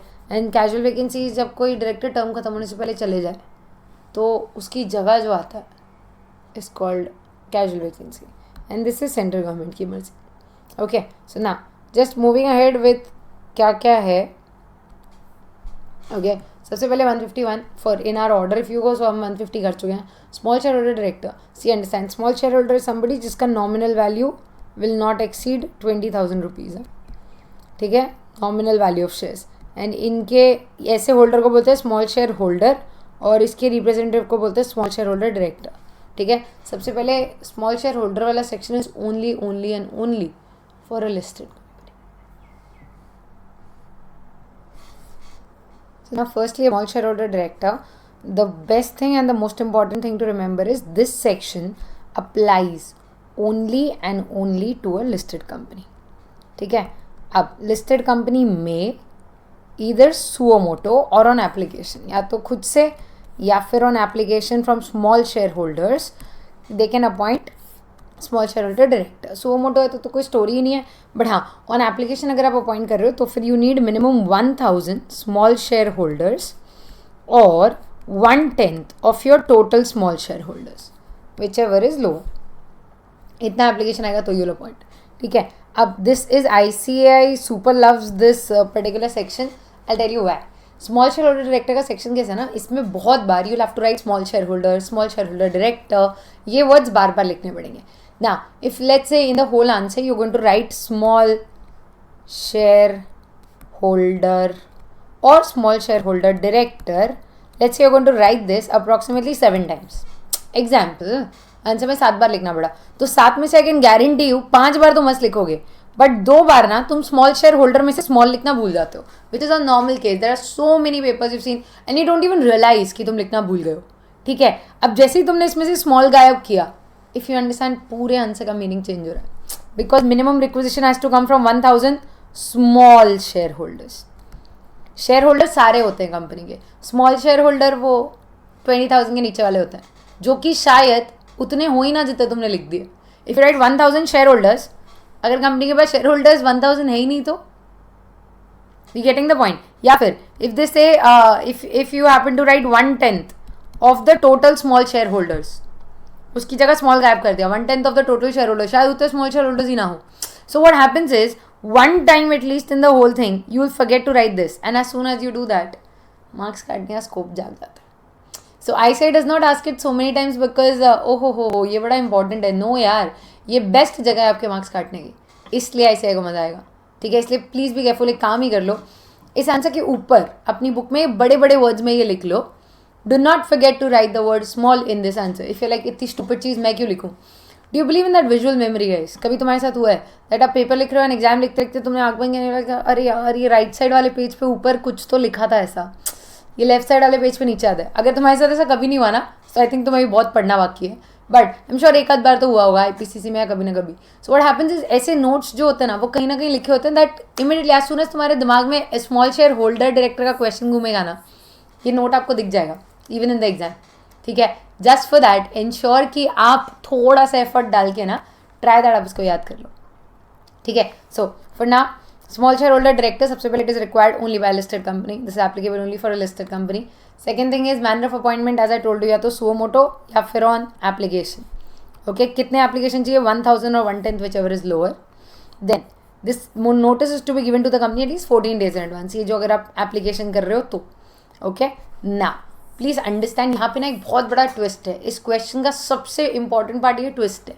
Okay, just listen to me carefully. This is required by which company, listed company. अब अगर लिस्टेड कंपनी करेगी ना तो see listed company suo motu भी कर सकती है, ऑन एप्लीकेशन भी कर सकती है, but what happens is practically यहाँ लिस्टेड कंपनी ये करना ही नहीं चाहती. वो चाहे तो कर सकते, एक डायरेक्टर और रखने में क्या जा रहा है. एंड सुओ मोटो तो छोड़ो, तुम्हारे एप्लीकेशन पे भी ना they don't want to do this. Now the question is वो लोग क्यों नहीं करना चाहते इसको. वो इसलिए नहीं करना चाहते बिकॉज देखो उनके ना 149 भी एप्लीकेबल है उनको, तो 149 के हिसाब से वो लोग ID लेके बैठे हैं. And if you understand listed company में ID is 1/3 of the total number of directors. ठीक है, अब फॉर एग्जाम्पल लेट्स से उनके पास 9 डायरेक्टर्स ऑलरेडी हैं, जिसमें से वो 1/3 के हिसाब से 3 ID लेके बैठे होंगे. They don't have a problem with your this SSD coming up. उनको कोई फर्क नहीं पड़ रहा, जब 9 बैठे हैं तो 10 बैठ जाएंगे. मतलब प्रॉब्लम इज जैसे ही तुम एक SSD लाओगे ना, उनका टोटल हो जाएगा 10 और 10 का 1/3 आएगा 3.33 which is rounded off to 4. Okay, जिसकी वजह से they will have to get 1 more ID. अब उस ID को लेने सबसे पहले डेटा बैंक जाओगे, plus 149 subsection 6 I am relative of when check करोगे, फिर 149(7) डिक्लेरेशन लोगे, फिर आके वो बैठेगा. अब ये तुम्हारा जो ये है ना SSD का टर्म होता है गाइस 3 years, जिसके बाद he has a cooling period of 3 years. वो रीअपॉइंट नहीं होता, दूसरा लाना पड़ता है. ठीक है, वेयर एज दिस ID जो आएगा वो भाई साहब आएंगे 5 years के लिए. ही कुड बी रीअपॉइंटेड, फिर वो और मतलब तुम्हारे एक 3 साल के SSD के चक्कर में मैं 10 साल का ID पाल लूँ. एंड वो 10 साल ID रहेगा यार, कितनी सारी मगजमारियाँ होंगी. एंड 5 साल तो मिनिमम रहेगा, तुम्हारा SSD तो 3 साल में चला जाएगा. एक और ID क्यों लेके बैठूँ मैं. So if you understand listed company does not have a problem with your SSD, the problem is जो ID लाना पड़ेगा उसके चक्कर में. Did you understand this. So ये पॉइंट भी उनका जेन्युइन है. तो लॉ ने बोला अच्छा सुन, परेशान मत हो, ध्यान से सुनना, this is something very important. उन्होंने कहा अच्छा तेरा प्रॉब्लम क्या है. तो उन्होंने कहा वो जो एक ID जो मुझे अलग से लाना पड़ेगा, डेटा बैंक जाना पड़ेगा, वहाँ से लाना पड़ेगा वगैरह वगैरह वगैरह. उन्होंने कहा ठीक है सुन, एक काम कर, don't appoint an ID. If your SSD satisfies these two conditions, these two मतलब 149, 6 और 7, मतलब this is I am relative when and this is declaration, तो फिर you can consider SSD only as ID. Now the question ये क्या होता है, appoint होएगा एज SSD एंड कंसिडर होएगा एज ID, तो जो ID की जरूरत है वो भी इसी में पूरी हो जाएगी. ना इफ यू अंडरस्टैंड, वो जो एक ID लाना पड़ता था उसमें अभी बचा गया, डेटा बैंक जाते हैं आप, यहाँ पे आपको डेटा बैंक नहीं जाना पड़ रहा. सो is there something that you're lagging on? No. Data bank checks the eligibility and willingness. Eligibility मतलब उसके पास DIN होना चाहिए और डिस्क्वालीफाइड ना हो. If you understand, जो मेरा SSD बन रहा है ऑब्वियसली एलिजिबल होगा ना डायरेक्टर बनने के लिए, तो बाकी ये दोनों तो हम चेक कर ही रहे हैं. सो दे सेड अगर ये दोनों सेटिस्फाई हो जाए, you consider him as ID. Now please understand, any director's term is decided on the basis of appointment, okay? And this person was appointed as what? SSD. तो इसका टर्म क्या होगा, 3 साल की 5 साल, 3. I hope you're getting it. ठीक है, this is what we are trying to do. So the next point is that SSD shall be considered as ID if he satisfies both of these. ठीक है, next term is maximum 3 years, no reappointment and cooling period 3 years. That is what I exactly told you. ठीक है, अब coming to the next point, vacation of office. मेरे को एक बात बताओ, जो 164 में डिस्क्वालीफाई हो जाता है वो डायरेक्टर नहीं बन सकता. ठीक है, अब तुम उसे इंडिपेंडेंट डायरेक्टर बोलोगे तो भी नहीं बन सकता. अगर तुम उसे स्मॉल शेयर होल्डर डायरेक्टर बोलोगे तो to become SSD, ID, any D, you need to be D first ना. और जो 164 में गया वो D नहीं बन सकता, तो सवाल ही नहीं उठता. 167 is vacation of office by director, वो अट्रैक्ट हो गया तो भी ये वेकेट करेगा. Now there is one question that I have to ask you and then I will explain you the next things. If he was appointed as SSD and he was considered as ID, हो सकता है इसका term क्या होगा? 3 years of course. अब मैं बोल रही हूँ 3 साल में से लेट से 2 साल खत्म हुए, एसएसडी और आईडी दोनों था वो, ठीक है, लेकिन 2 साल बाद उसकी इंडिपेंडेंस कॉम्प्रोमाइज हो गई. Can he continue as SSD? जो बचा हुआ 1 साल है, क्या वो एसएसडी कंटिन्यू कर सकता है? यस बोला तुमने, तो मैं यस लिख रही हूँ, ठीक है. नेक्स्ट, या फिर फॉर एग्जाम्पल सेकंड एग्जाम्पल, 2 साल में ना उसकी इंडिपेंडेंस कॉम्प्रोमाइज नहीं हुई, उसका एसएसडी का पोस्ट ही चला गया, he was removed something, can he continue as ID? ये तो ऑब्वियसली नो ही बोला होगा. क्यों? क्योंकि अरे मैम वो अपॉइंट ही ऐसे हुआ था. दिस इज राइट, ठीक है. But if you understand, logic भी तो होगा ना इसका कुछ. गाइस एसएसडी खत्म होती है ना, उसका 3 साल का कूलिंग पीरियड चालू हो जाएगा, उसमें वो आईडी बन ही नहीं सकता, राइट. अब ये वाली बात करो, इसका भी आंसर नो है. क्यों? वो सेंटेंस याद है, the moment you accept the post of independent director your cooling period is waiting for you. तुम सोचो ना, जैसे इंडिपेंडेंस कॉम्प्रोमाइज होगा, आईडी का पोस्ट जाएगा, आईडी का पोस्ट जाते ही 3 साल का कूलिंग पीरियड आएगा आईडी वाला. That is the only reason इन दोनों को साथ में बनाया, बिकॉज दोनों का कूलिंग पीरियड 3 साल का एक साथ निकल जाता है. मेक सेंस, ठीक है. So this is how it is going. तो इन्होंने बोला अच्छा ऐसा है क्या, बट द क्वेश्चन इज ये कहाँ लिखा है? देखो ये कहाँ लिखा है और ये कहाँ लिखा है, दोनों की बात हो रही है. ये दोनों के लॉजिक तो कूलिंग पीरियड है. This is given under 151 only, कि अगर उसकी इंडिपेंडेंस गई तो he have to vacate the office of SSD, and ये दिया है 167 में. अब 167 गया, 167 इज वेकेशन ऑफ ऑफिस. आपने 2 स्टेट्स देखिए, 2 स्टेट्स देखी पढ़ी कुछ भी? जिन्होंने देख लिया you will relate to this example, जिसने कभी नहीं देखी पढ़ी, यू अंडरस्टैंड दिस, तो तुम्हें एक बहुत इंपॉर्टेंट पॉइंट समझ में आएगा. 2 स्टेट्स में ना there is Arjun Kapoor and Alia Bhatt. Okay ना, Arjun Kapoor and Alia Bhatt are into a relationship, and initially उनका सिर्फ रिलेशनशिप होता है, फिर they get serious, they want to get married. Okay, professionally Arjun Kapoor is an engineer working with yes bank. Okay, whereas अब क्या होता है, क्योंकि आलिया भट्ट की फैमिली को पटाना है, इसलिए ना वो उसकी फैमिली को पटाने के लिए उसके घर पे उसके छोटे भाई को ट्यूशन देना स्टार्ट करता है. प्रोफेशनली वो ट्यूशन टीचर नहीं है, वो इंजीनियर है, ठीक है. But just because Alia Bhatt की फैमिली को पटाना है, वो इस घर में उसके छोटे भाई को ट्यूशन देता है. उसकी मॉम को म्यूजिक में हेल्प कर रहा है, उसके डैड के लिए पीपीटी बना के दे रहा है. ओके, प्रोफेशनली ना तो वो ट्यूशन टीचर है, ना वो म्यूजिक हेल्पर है, ना वो पीपीटी मेकर है, वो इंजीनियर है, ठीक है. But still he is doing these 3. क्यों? क्योंकि इस फैमिली में ना उसकी एक पोस्ट है, and that post is called as the boyfriend. और इस एक बॉयफ्रेंड की पोस्ट की ऐसे इसकी 3 और पोस्ट हैं, tuition teacher, music helper, PPT maker. Now my question to you is, जिस दिन ये पोस्ट जाएगी वो सिलेबस खत्म कराने जाएगा. क्यों? Because when you are appointed as a director because of some other post held, when that post is gone, directorship is gone. वापस, when you are appointed as a director because of some other post held, when that post is gone, directorship is gone. Similarly if you understand, तुम्हें ID क्यों बनाया था? क्योंकि तुम SSD थे. जब SSD का पोस्ट जाएगा आईडी अपने आप जाएगा. कहाँ लिखा है? 167 में. Is this okay? So now just erasing all this and let's get back. So vacation of office का तीसरा पॉइंट था, ceases to be ID. Okay, now one last point of SSD. A person can be SSD in maximum 2 companies and those 2 should not be competitors. Is this okay? Now ये हुआ 151. Now moving head to the very big section 152. 152 has again got 7 subsection, जिसमें से चलो पहले के 5 तो फिर भी ठीक है, 6 एंड 7 तो बहुत इंपॉर्टेंट है, इसलिए ध्यान से सुनना. ओके, टॉकिंग अबाउट सबसेक्शन 1, तुम्हें याद है तो मैं थोड़ी देर पहले ना आई told you the types of director. उसका जो पहला था AOA, वो 152(1) था. 152(1) इज फर्स्ट डायरेक्टर, ठीक है. सारे डायरेक्टर्स एक तरफ, फर्स्ट डायरेक्टर एक तरफ, क्योंकि जब फर्स्ट डायरेक्टर आना होता है तब कंपनी में मेंबर्स नहीं होते. इफ लाइक ऐसे कैसे नहीं होते, अंडरस्टैंड गाइस. देखो, मेंबर्स की मीटिंग बुलाने के लिए चाहिए डायरेक्टर्स, और अगर तुम बोलोगे फर्स्ट डायरेक्टर को मेंबर अपॉइंट करेगा तो इट्स बिकम अ लूप. तुम समझो ना, मेंबर चाहिए टू अपॉइंट द डायरेक्टर और डायरेक्टर चाहिए to call the member. It will go on. तो ने कहा नहीं, first director is appointed by AOA. ठीक है, करना क्या है, AOA को पढ़ो, या तो उसमें नाम लिखा होगा, नाम लिखा है तो the person so named becomes your first director. अगर नाम नहीं लिखा है देन फिर कौन बनेगा, तो दे सेड और पढ़ो, शायद मैनर ऑफ अपॉइंटमेंट लिखा होगा. मैनर लिखा है so the person appointed by that manner. But अगर मैनर भी नहीं लिखा है तो फिर अंडरस्टैंड बहुत बड़ी गलती हो गई. क्या गलती हो गई? हमने पूरा AOA बना दिया, MOA बना दिया, कंपनी इनकॉर्पोरेट कर दी और फर्स्ट डायरेक्टर के आते पता ही नहीं है.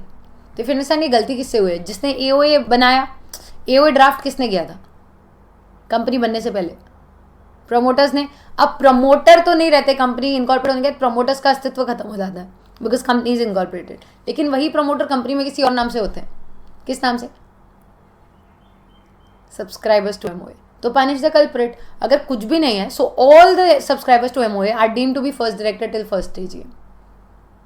ठीक है, एंड रादर इसीलिए इंडिया में रूल है to incorporate a company to be a promoter you need to have done first, वरना नहीं करने देते. Okay, so just understand this. AOA ना, if specifies the name so the person so named, not specifies the name तो manner ढूंढो. Manner है तो person appointed by that manner, manner भी नहीं है तो all subscribers to MOA will be deemed to be first directors.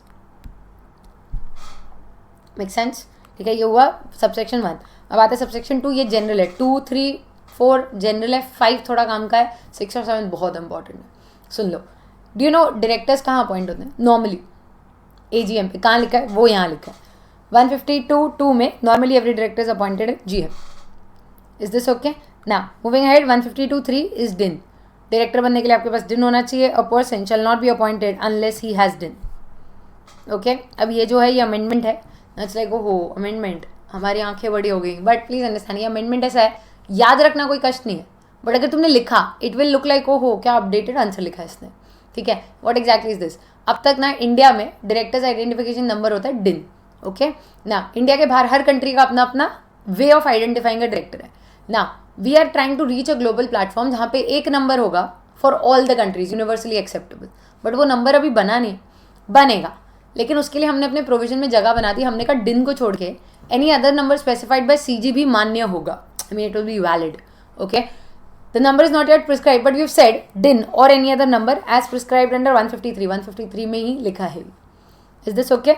Next 152(4) directors declaration. जब भी कोई director is propose to be appointed he has to give a declaration that he is not disqualified.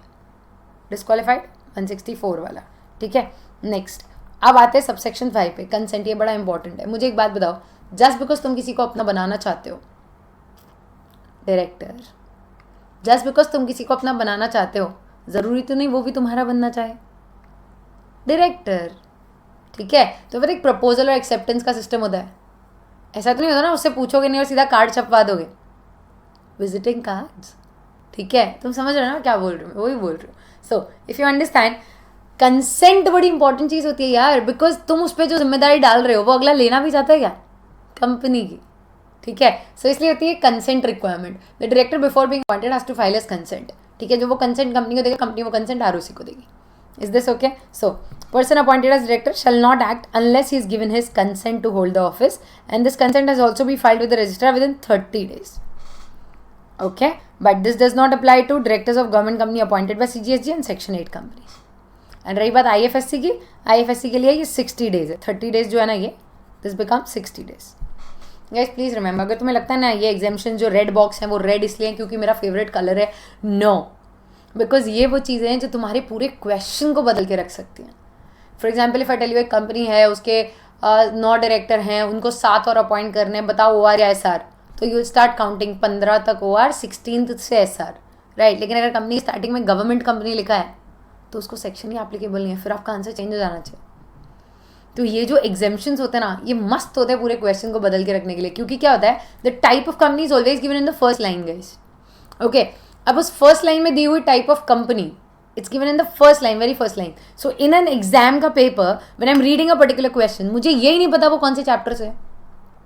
Section action छोड़ो, मुझे तो chapter नहीं पता. Corporate law है, economic law है, सिक्योरिटी लॉ, मेरे को तो वो भी नहीं पता. तो स्टार्टिंग में लिखा था ABC limited government company, like आगे बोल भाई, हमें जानना है कौन सा चैप्टर है, कहीं वो तो नहीं जो हम छोड़ के आए.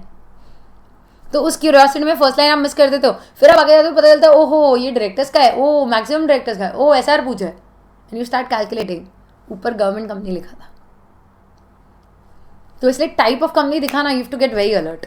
ठीक है, next. So next one is 152(6). ये बड़ा इंपॉर्टेंट है, बड़ा इंपॉर्टेंट है, इसलिए ध्यान से सुनना. ठीक है, 152(6) की अगर हम बात करें, दिस इज रोटेशन. ना what exactly is rotation, retirement, पहले वो समझ लो, बाद में हम आगे बढ़ते हैं. ना if you understand, every company at every AGM certain number of directors have to retire. क्या है, बस साइकिल क्रिएट कर रहे हैं कि जो पुराने हैं वो रिटायर हो जाएंगे, तुम चाहो तो उनको वापस रख लो, नहीं तो नए वाले ले आओ.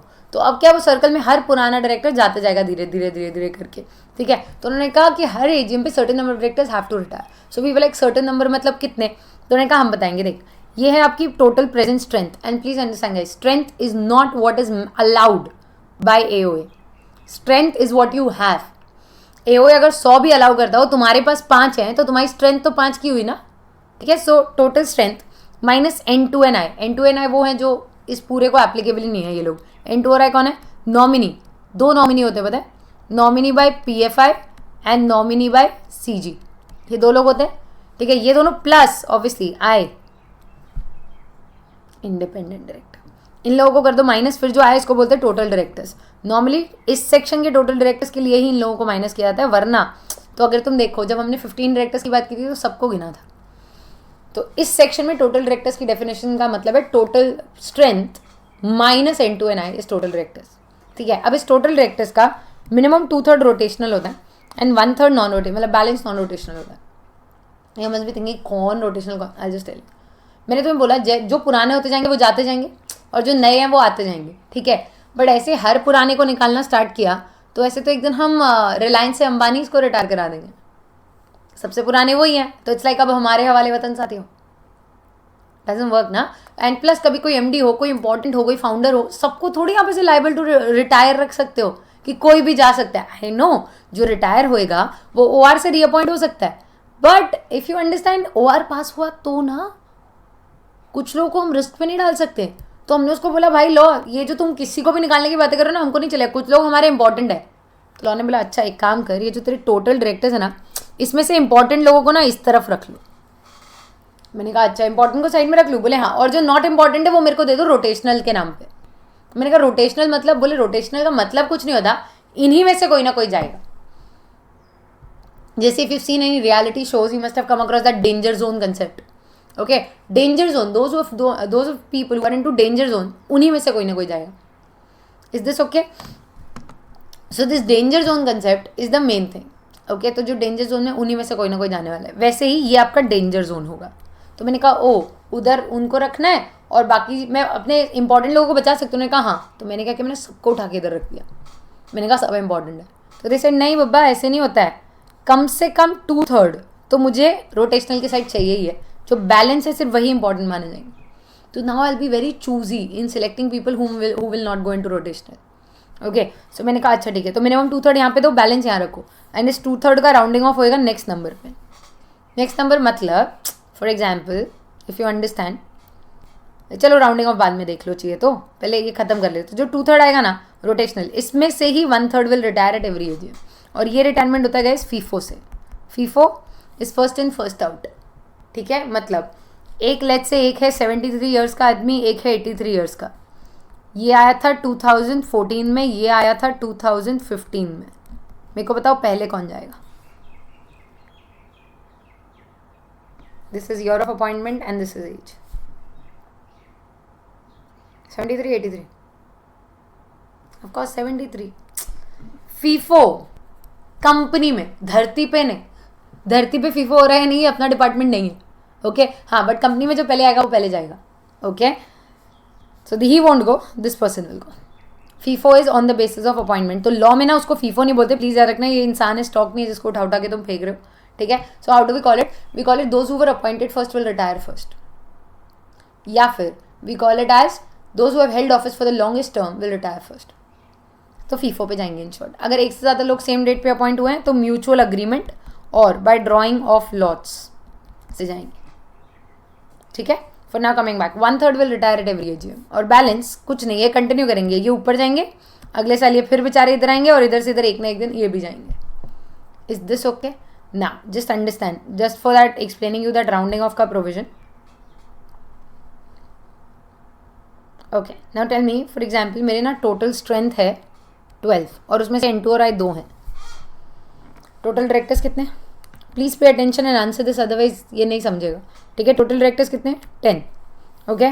10 में से 2/3 रोटेशनल, एग्जैक्ट बताना मुझे 2/3 कितना आता है? 6.67 आया, ठीक है, ये बैलेंस है। But can I have 6.67? Fractional नहीं हो सकता ना, so I have to round it off to 7। 7 का 1/3 निकालोगे ना 2.33 आएगा। अब इसको राउंड ऑफ कहाँ करो? Obviously the answer comes up to 3, लेकिन रुको,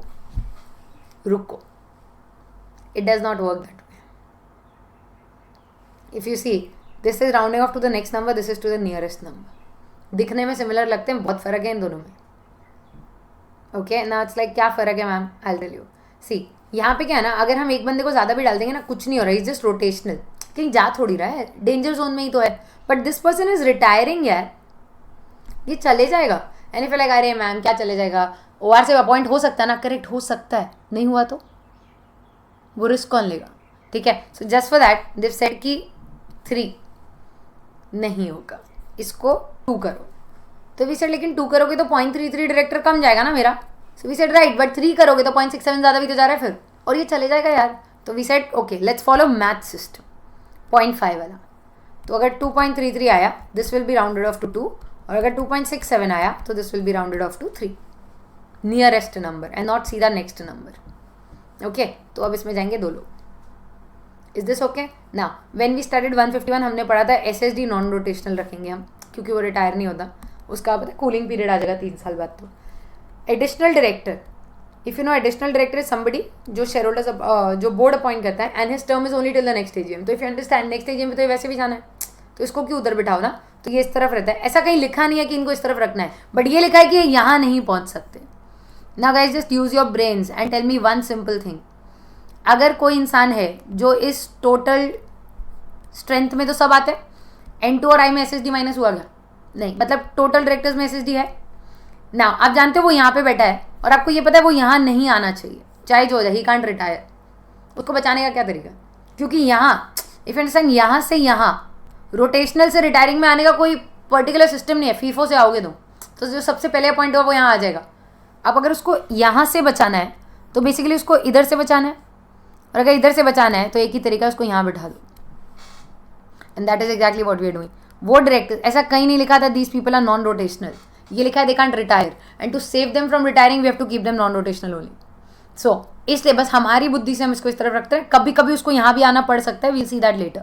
ओके. सो एडिशनल, फिर ऑल्टरनेट डायरेक्टर. ऑल्टरनेट कौन होता है, जिसका एक ओरिजिनल होता है और वो इंडिया के बाहर गया इसलिए तुम भी हो. तो इफ अंडरस्टैंड ओरिजिनल और ऑल्टरनेट को मिला के प्रेजेंट स्ट्रेंथ में ये लोग 2 होते हैं, क्योंकि अगर ओरिजिनल इंडिया के बाहर गया है तो वो डायरेक्टर ही ना.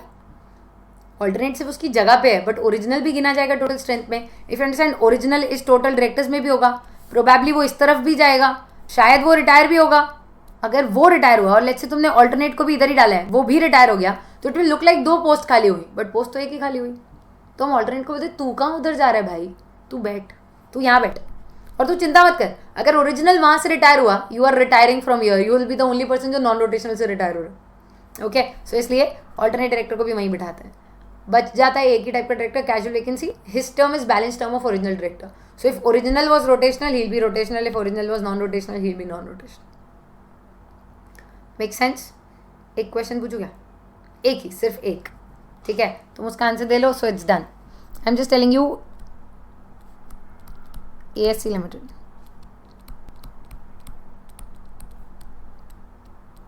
देखो एक रूल होता है इन सारे क्वेश्चंस का ASC लिमिटेड वालों का, इट्स यू डिस्कस और आई डिस्कस. तुमने किसी के भी साथ अगर वो डिस्कस किया तो फिर कोई मतलब नहीं रह जाएगा मेरे डिस्कशन का, क्योंकि we are just trying to check कि तुम्हें क्लिक होता है कि नहीं. ठीक है.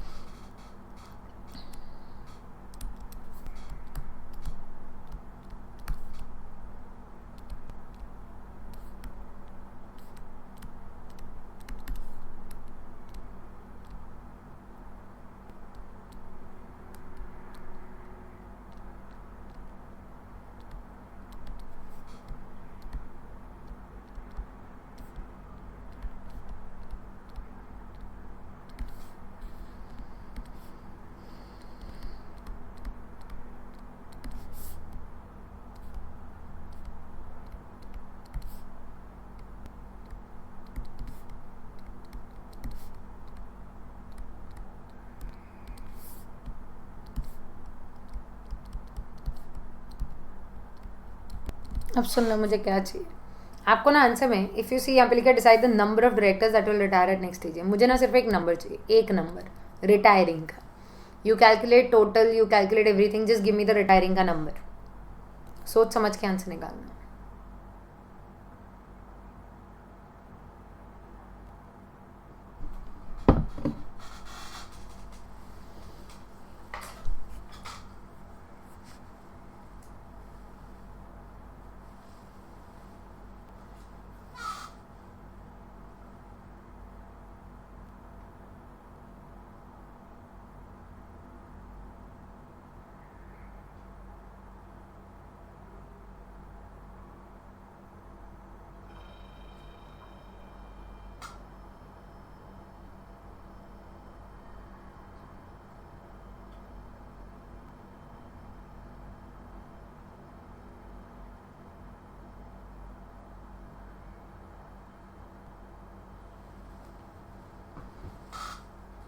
निकला? क्या आया answer? I tell you what could it be, 4, 3 या 2 ही आया होगा, इसके सिवाय कुछ नहीं हो सकता। इसमें से भी आंसर तो एक ही है। Guess what is the answer? I tell you once, अगर आपका आंसर वही है तो गुड, नहीं है तो एक बार सोचना कि कैसे आएगा। Answer is 2।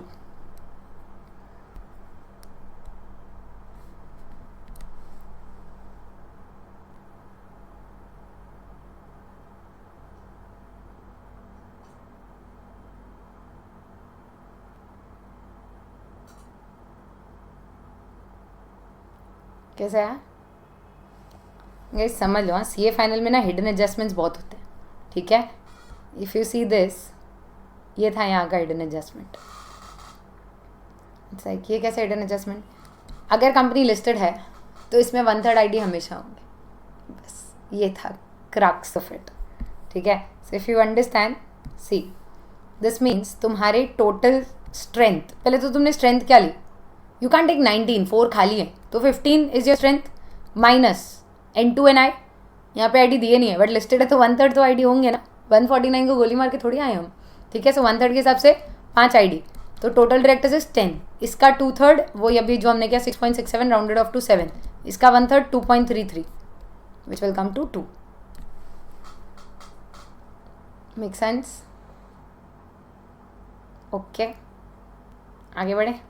आगे समझा कि सदमा? Okay, so let's go ahead. Appointment of directors, we are now talking about, थोड़ा आगे बढ़ते हैं।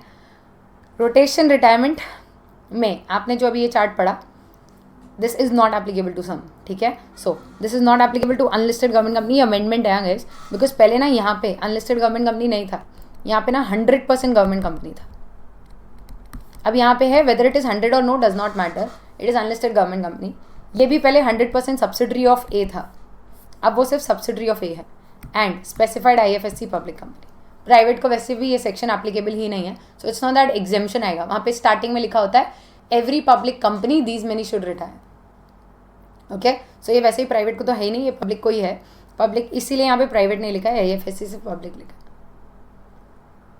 Is this okay? ठीक है, आगे बढ़े 152(6) के बाद, मूविंग अहेड टू 152(7) रीअपॉइंटमेंट। ना प्लीज अंडरस्टैंड, रीअपॉइंटमेंट के लिए ना द फंडा इज, ये देखो, ये जो आपने प्लेस रिटायरमेंट कराया, ओके, जो रिटायर हुआ ना उसकी प्लेस खाली हो गई, इस प्लेस के लिए ना आपके पास 3 ऑप्शन है, या तो आप उसी को रीअपॉइंट कर दो, या फिर आप एक फ्रेश अपॉइंटमेंट कर लो, don't appoint the same person, get somebody new, और you can decide to keep it vacant. Whatever you want to do, you will have to pass a resolution for it. Okay? Whatever you want to do, you will have to pass a resolution for it. Now, the rule is, if you don't do any of these at the original meeting, जिस पे retirement हुआ, then the meeting stands automatically adjourned. And at the adjourned meeting also, again, if you don't do anything, then there is automatic reappointment. Okay? And इस automatic reappointment के हैं 5 exception. इन 5 cases में अगर कुछ नहीं भी किया तो automatic reappointment नहीं हो सकता. Okay, so going ahead, just understand this. If the vacancy of retiring director is not so filled up and meeting has expressly resolved, not even resolved to not fill it up, then it will be automatically adjourned. अगर adjourn पे भी आपने कुछ नहीं किया, then automatic reappointment, ठीक है। But there are 5 exceptions जब automatic reappointment नहीं होगा. So cases wherein there is no reappointment, सबसे पहला resolution for reappointment was put to vote but lost. मतलब रीअपॉइंटमेंट का रेजोल्यूशन पास नहीं हुआ, फेल हो गया। Next, retiring director has expressed his unwillingness in writing. यार ऐसे वाले को तो तुम रेजोल्यूशन से भी अपॉइंट नहीं कर सकते, क्योंकि डायरेक्टर कंसेंट देता है, बट बाद में तो तुम रीअपॉइंट करते जाओगे, रीअपॉइंटमेंट में कंसेंट नहीं होता। सो नाउ तो you keep on reappointing, so when he gives in writing it is a way of withdrawing his consent, okay. Resolution, he is not qualified और is disqualified for appointment. A resolution whether special और ordinary is required in section 162 is applicable. Now 162 मतलब individual director requires individual resolution. Every director requires individual resolution. तो अगर आपने 4 director को एक resolution से reappoint या अपॉइंट कर दिया, that resolution becomes void, appoint नहीं हुआ, but that is not mean आपने कुछ नहीं किया ना, बिकॉज यहाँ ऑटोमेटिक रीअपॉइंटमेंट उनके लिए है जिन्होंने कुछ नहीं किया, ना कि उनके लिए जिन्होंने किया बट रॉन्गली किया। Make sense? So this is 152(7). Now if you understand, जिसको 150 जब रिटायरमेंट होगा only then you will have the place vacant, right? तभी सारे सवाल उठेंगे कि रीअपॉइंट करें, अपॉइंट करें वगैरह. बट कंपनीज जिसको रिटायरमेंट ही एप्लीकेबल नहीं था उसको ये भी तो नहीं होगा ना. ठीक है, सो रिटायरमेंट किसको एप्लीकेबल नहीं था? 100% गवर्नमेंट. नो, मैंने बताया भी था. Unlisted government company, subsidiary of it, and IFSC public. Did you get it? जिसको रिटायरमेंट ही नहीं होता उसको रीअपॉइंटमेंट की बात कहाँ से आई? Make sense? ठीक है, this is 152.7, a very big section है, important section of the first chapter. Moving ahead 153 पे आते हैं. अब 153 से लेके ना 159 तक सब प्रोविजंस फॉर डिनर. ओके, बस ध्यान से सुनते जाओ, ये सारे लाइन से याद रखने. एंड स्टार्टिंग में आई ट्राई कि तुमको ऐसे याद हो जाए, नहीं हुआ तो फिर हम मेमोरी टेक्निक से पढ़ेंगे. Okay, so just understand provisions for डिन. सबसे पहला 153 इज एप्लीकेशन फॉर डिन. Okay, so you have to apply to CG for DIN as per the. I know you're applying to MCA practically, but MCA is Ministry of Corporate Affairs which belongs to central government. ठीक है, but provision में CG को apply करने का provision है. So you'll apply to CG. कब appoint करें, कब अप्लाई करें? So if you understand, to become a director you must have DIN, ऐसा रूल है. तो एप्लीकेशन कब करोगे? Become a director you must have DIN. अब अप्लाई करोगे before appointment. So you'll have to apply before appointment. ठीक है, फिर जैसे आप अप्लाई करोगे तो बनेगा. पूरा एक्सप्लेनेशन ध्यान से सुनना तो मेमोरी टेक्निक काम आएगा. अप्लाई करोगे तो बनेगा, या जब इंडिया में पैदा होते तुम्हारा दिन बन जाता है?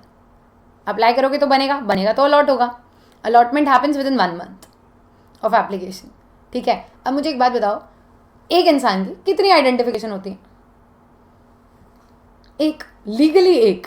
ठीक है, अब I know there are people जिनके पास 2 पासपोर्ट हैं, 3 आधार कार्ड हैं, ये, लेकिन ये सब चीटिंग है यार. ये सब चीज़ें तुम्हारा आइडेंटिफिकेशन है. एक इंसान के पास एक ही होना चाहिए. एक से ज़्यादा अगर तुम रखते हो उसको चीटिंग बोलते हैं. लॉ में चीटिंग अलाउड होती है क्या? नहीं. So there is a provision कि there you can not have more than 1 DIN, क्योंकि एक दिन से ज़्यादा तुमने रखा तो वो चीटिंग हो जाएगी ना. ठीक है, और लॉ में चीटिंग अलाउड नहीं है. देन कमिंग टू 156, डायरेक्टर ने डिन मांगा, CG ने अलॉट किया. अब वो डिन का वो करेगा क्या? He will intimate the DIN to company कि कंपनी तुम डिन मांग रहे थे ना, ये लो मैंने दिया. कंपनी बोलती है हेलो, मेरे को नहीं चाहिए था, मुझसे ROC मांग रहा था. So you will intimate, director intimates his DIN to the company within 1 month. And तुरंत company intimates the DIN to ROC within 15 days. So if you see, make sense?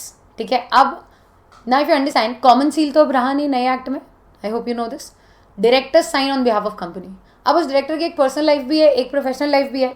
Signature वो दोनों जगह करता है. How do you identify कब उसने अपने लिए किया, कब उसने कंपनी के लिए किया? Is there a way to identify? There is. उन्होंने कहा whenever you sign in the capacity of director ना, you should furnish your DIN. So if you're signing in the capacity of director तो DIN furnish करना अपना. Okay, तो this rule is also given here only. 158 में लिखा है, now you have to furnish your DIN wherever you sign in the capacity of director. Otherwise वो आपकी personal liability बन जाती है. Okay, and lastly, अगर आपसे इस पूरे में कोई भी गलती हुई, any provision for which there is no specific penalty provided for DIN, उसकी पेनल्टी होती है 159 में. Okay, जो कि है 50,000 plus 500 per day. पहले यहाँ imprisonment था जो अब नहीं है. Okay, now try remembering them ऐसे. कोशिश करो एक बार, पढ़ के याद हो जाए. करके तो देखो.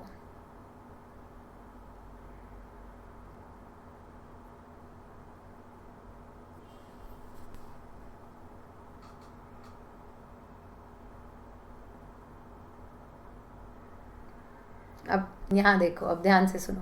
What we are doing is, हम इन सबको ना ABCD, अगर ABCD नंबर करें तो A to G जाता है ये. ठीक है, ABCD ऐसे करके G तक जाएगा. अब this will help us to remember. Just keep looking on to the screen so that you understand. सबसे पहले A फॉर अप्लाई. ठीक है, do you remember the expression? Apply करोगे तो बनेगा, सबका बना हुआ रखा है. अप्लाई करोगे तो बनेगा, बनेगा तो अलॉट होगा. ठीक है, एक से ज़्यादा आइडेंटिफिकेशन रखना चीटिंग होती है और लॉ में चीटिंग नॉट अलाउड है. ओके, फिर D is director intimates the company. Next वाला उसके साथ ही याद रखना है कि जैसे डायरेक्टर कंपनी को बोलता है, कंपनी ROC को बोलती है. So you have to remember with the previous. Okay, फिर F is furnished in wherever you sign in the capacity of director. और अगर सब में कोई भी गलती की तो पेनल्टी. अप्लाई बनेगा, cheating, director to company, company to ROC, furnish, गलती तो पेनल्टी. इससे होगा कि आपको पूरा सेट एक साथ याद रहेगा. अगर याद रहा तो पूरा रहा, और अगर भूले तो सब गया. And if you understand, that's the way. Because कभी भी दिन का क्वेश्चन आएगा, you'll have to think of all. I'm not saying you'll have to write all. You'll have to think of all. Okay? Moving ahead to the next section, which is section 160. ठीक है, अब 160 और देख लो. ये मस्त है, मतलब you will like it because animation आएगा, मजा आएगा, वो सारी चीज़ें हैं, ठीक है। बट सबसे पहले 160 है क्या, 152, 6 और 7 जो था उसमें the directors retire and once they retire you reappoint them, okay, you reappoint, but that way you'll never have a new director in board na, how to get a new face in board. So if I want to appoint somebody newly in board, uska bhi to koi provision chahiye, and that provision is section 160 talks about appointment of a director other than retiring director, ठीक है। So now how does this work, please keep looking at the screen, do not look here and there, otherwise you'll miss the procedure. पूरा procedure है यार, मस्ती नहीं कर सकते इसके साथ, ठीक है। There are procedures, then there is special points, then there are exemptions. All of that is there in this section. It's very interesting, but still you need to be careful. Okay, so just keep looking. सबसे पहले ना कोई भी you have to nominate any person who is desirous कि मेरे को director बनना है या मेरे को उसको डायरेक्टर बनाना है, ठीक है। So that person being a member or a non member, कोई भी होने दो, ये इंसान ना can decide कि मेरे को किसी को डायरेक्टर बनाना है, तो ये ना नोटिस भेजेगा किसको, कंपनी को, ओके। अब what is he going to send is he is going to send a nomination. ये नोटिस भेज रहा है कंपनी को कि कंपनी मैं इसको नॉमिनेट करना चाहता हूँ, ठीक है। बट इफ यू अंडरस्टैंड, ऐसे ना नॉमिनेशन इज समथिंग जो कोई भी करेगा, and then nomination, let's say I nominate you, okay. Reliance में मेरे पास कुछ शेयर्स थे तो मैंने सोचा आपको नॉमिनेट कर दूँ, आई नॉमिनेटेड यू। अब नॉर्मली डायरेक्टर्स वो लोग होते हैं जिनको सब जानते हैं यार, सो when I name somebody people know हाँ वो उस कंपनी का डायरेक्टर, उस कंपनी का, बट यू एन में अपने को तो कोई जानता ही नहीं है, ठीक है। So let's say you nominate me, वरना पब्लिक ऑफेंड हो जाएगी, यू नॉमिनेट मी। वहाँ पे ना तो कैसे होता है, कंपनी को आप नोटिस भेजते हो, कंपनी सारे शेयर होल्डर्स को बोलती है ओहो this person is being nominated. वो लोग ना आप उसके बारे में रिसर्च करके आते हैं because they are suppose to decide हाँ या ना, ओके। फिर मीटिंग में डिस्कशन, तो पब्लिक ढूंढ रही है मेरे नाम के, कौन है पता नहीं। देन मीटिंग में डिस्कशन हो रहा है कौन है, फिर फाइनली वोटिंग की बारी आई, forget about everybody else, you also didn't vote for me, क्योंकि तुम तो मस्ती कर रहे थे। सोच के देखो, ऐसे मस्ती करने वाले ना फिर बहुत शेयर होल्डर्स हैं, और अगर सबने की ना तो एनुअल जनरल मीटिंग सच में एनुअली चलेगी, ओके। तो उन्होंने कहा नहीं हाउ टू इंश्योर कि कोई मस्ती ना करे, उन्होंने बोला इसके साथ रख दो सिक्योरिटी डिपॉजिट, ठीक है। And they kept a security deposit very nominal 1 lakh only, isn't this too much, but उन्होंने कहा सिक्योरिटी डिपॉजिट है, अगर enough number of votes, I will tell you that later, but इतना तो पक्का है अगर तुम्हारा बंदा candidate whom you have nominated वो अपॉइंट हो गया ना तो ये रिफंड तो पक्का है, plus there are other rules also, ठीक है। बट ये 1 लाख का डिपॉजिट है पर nomination, so if I nominate 4 people 4 lakh, is this okay. Then अब आपने कंपनी को नोटिस भेजा, अब कंपनी क्या करेगी, कंपनी भेजेगी बाकी सब मेंबर्स को इंटीमेशन कि भाई सुनो ऐसे ऐसे ना किसी का नॉमिनेशन हुआ है, तुम्हें इसके बारे में जो रिसर्च करनी है करके आओ, ठीक है। और उसके बाद फाइनली मीटिंग पे OR और SR एज द केस में भी पास हुआ, director will be appointed. Please understand guys, ये जो SR है ना ये लॉ में यहाँ पे नहीं लिखा है, इस सेक्शन में कोई SR नहीं है, यहाँ सिर्फ OR लिखा है। Now my question to you is, ओहो मैं चेंज नहीं कर रही हूँ, आई एम आस्किंग यू, मैंने फिर भी SR लिखा तो क्यों लिखा, पहले you tell me that.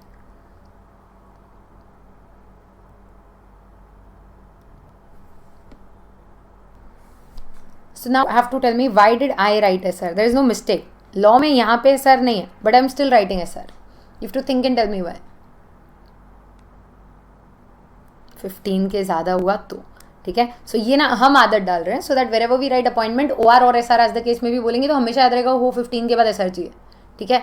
Law में हमेशा अपॉइंटमेंट का OR होता है, but that other section how do you relate it, so we'll keep it a habit OR और SR एज द केस में भी, ठीक है। So OR SR as the case में भी वो अगर पास हुआ तो director will be appointed.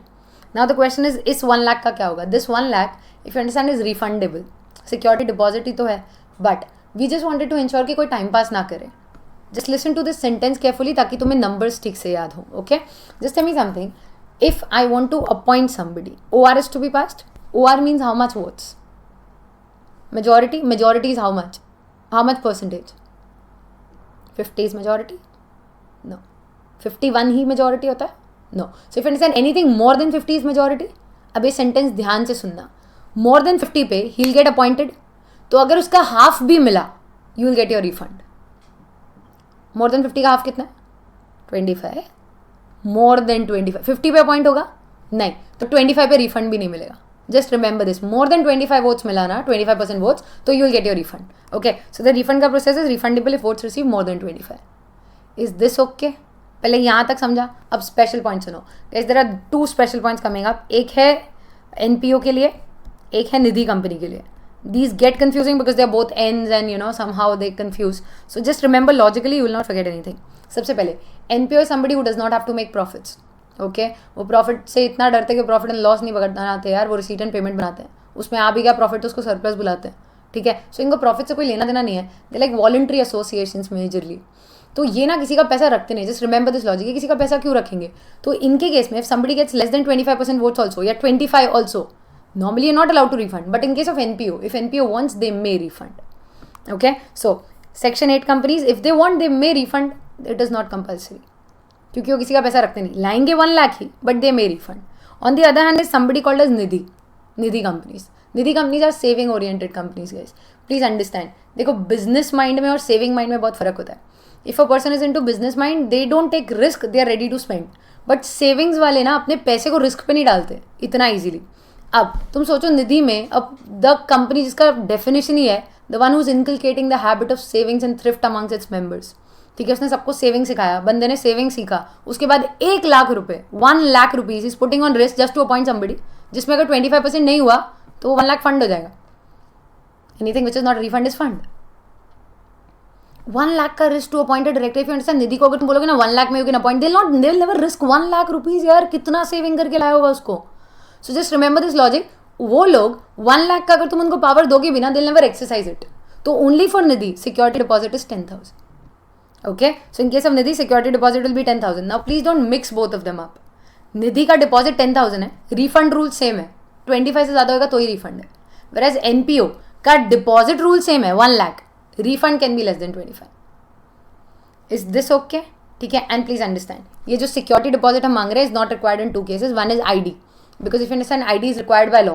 If you से उसके नॉमिनेशन का 1 लाख चाहिए, so the question is who will nominate him, and if they don't nominate तो होगा ही नहीं. सो this is an amendment. They said ID के अपॉइंटमेंट के लिए you don't need, and anybody else who is nominated by nomination and remuneration committee like women director etc, these people do not require the security deposit. obviously nomination आएगा but deposit नहीं आएगा.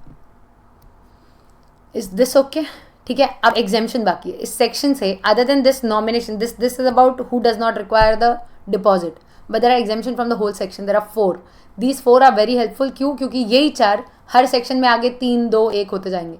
okay, तो सबसे पहले 100% government company, then 100% subsidiary of A, private company because they follow their AOA, and section 8 companies where AOA requires appointment of directors by postal ballot. so if you understand, अगर AOA में लिखा है कि directors postal ballot से appoint होंगे तो पूरा process उसमें लिखा होगा, so you're supposed to follow that process, not this section. तो इनको ये पूरा process, ये arrows वैरोस कुछ नहीं लगेगा. whereas in this case only security deposit नहीं आएगा, इस केस में पूरा section नहीं आएगा. make sense? ठीक है. this is till 160.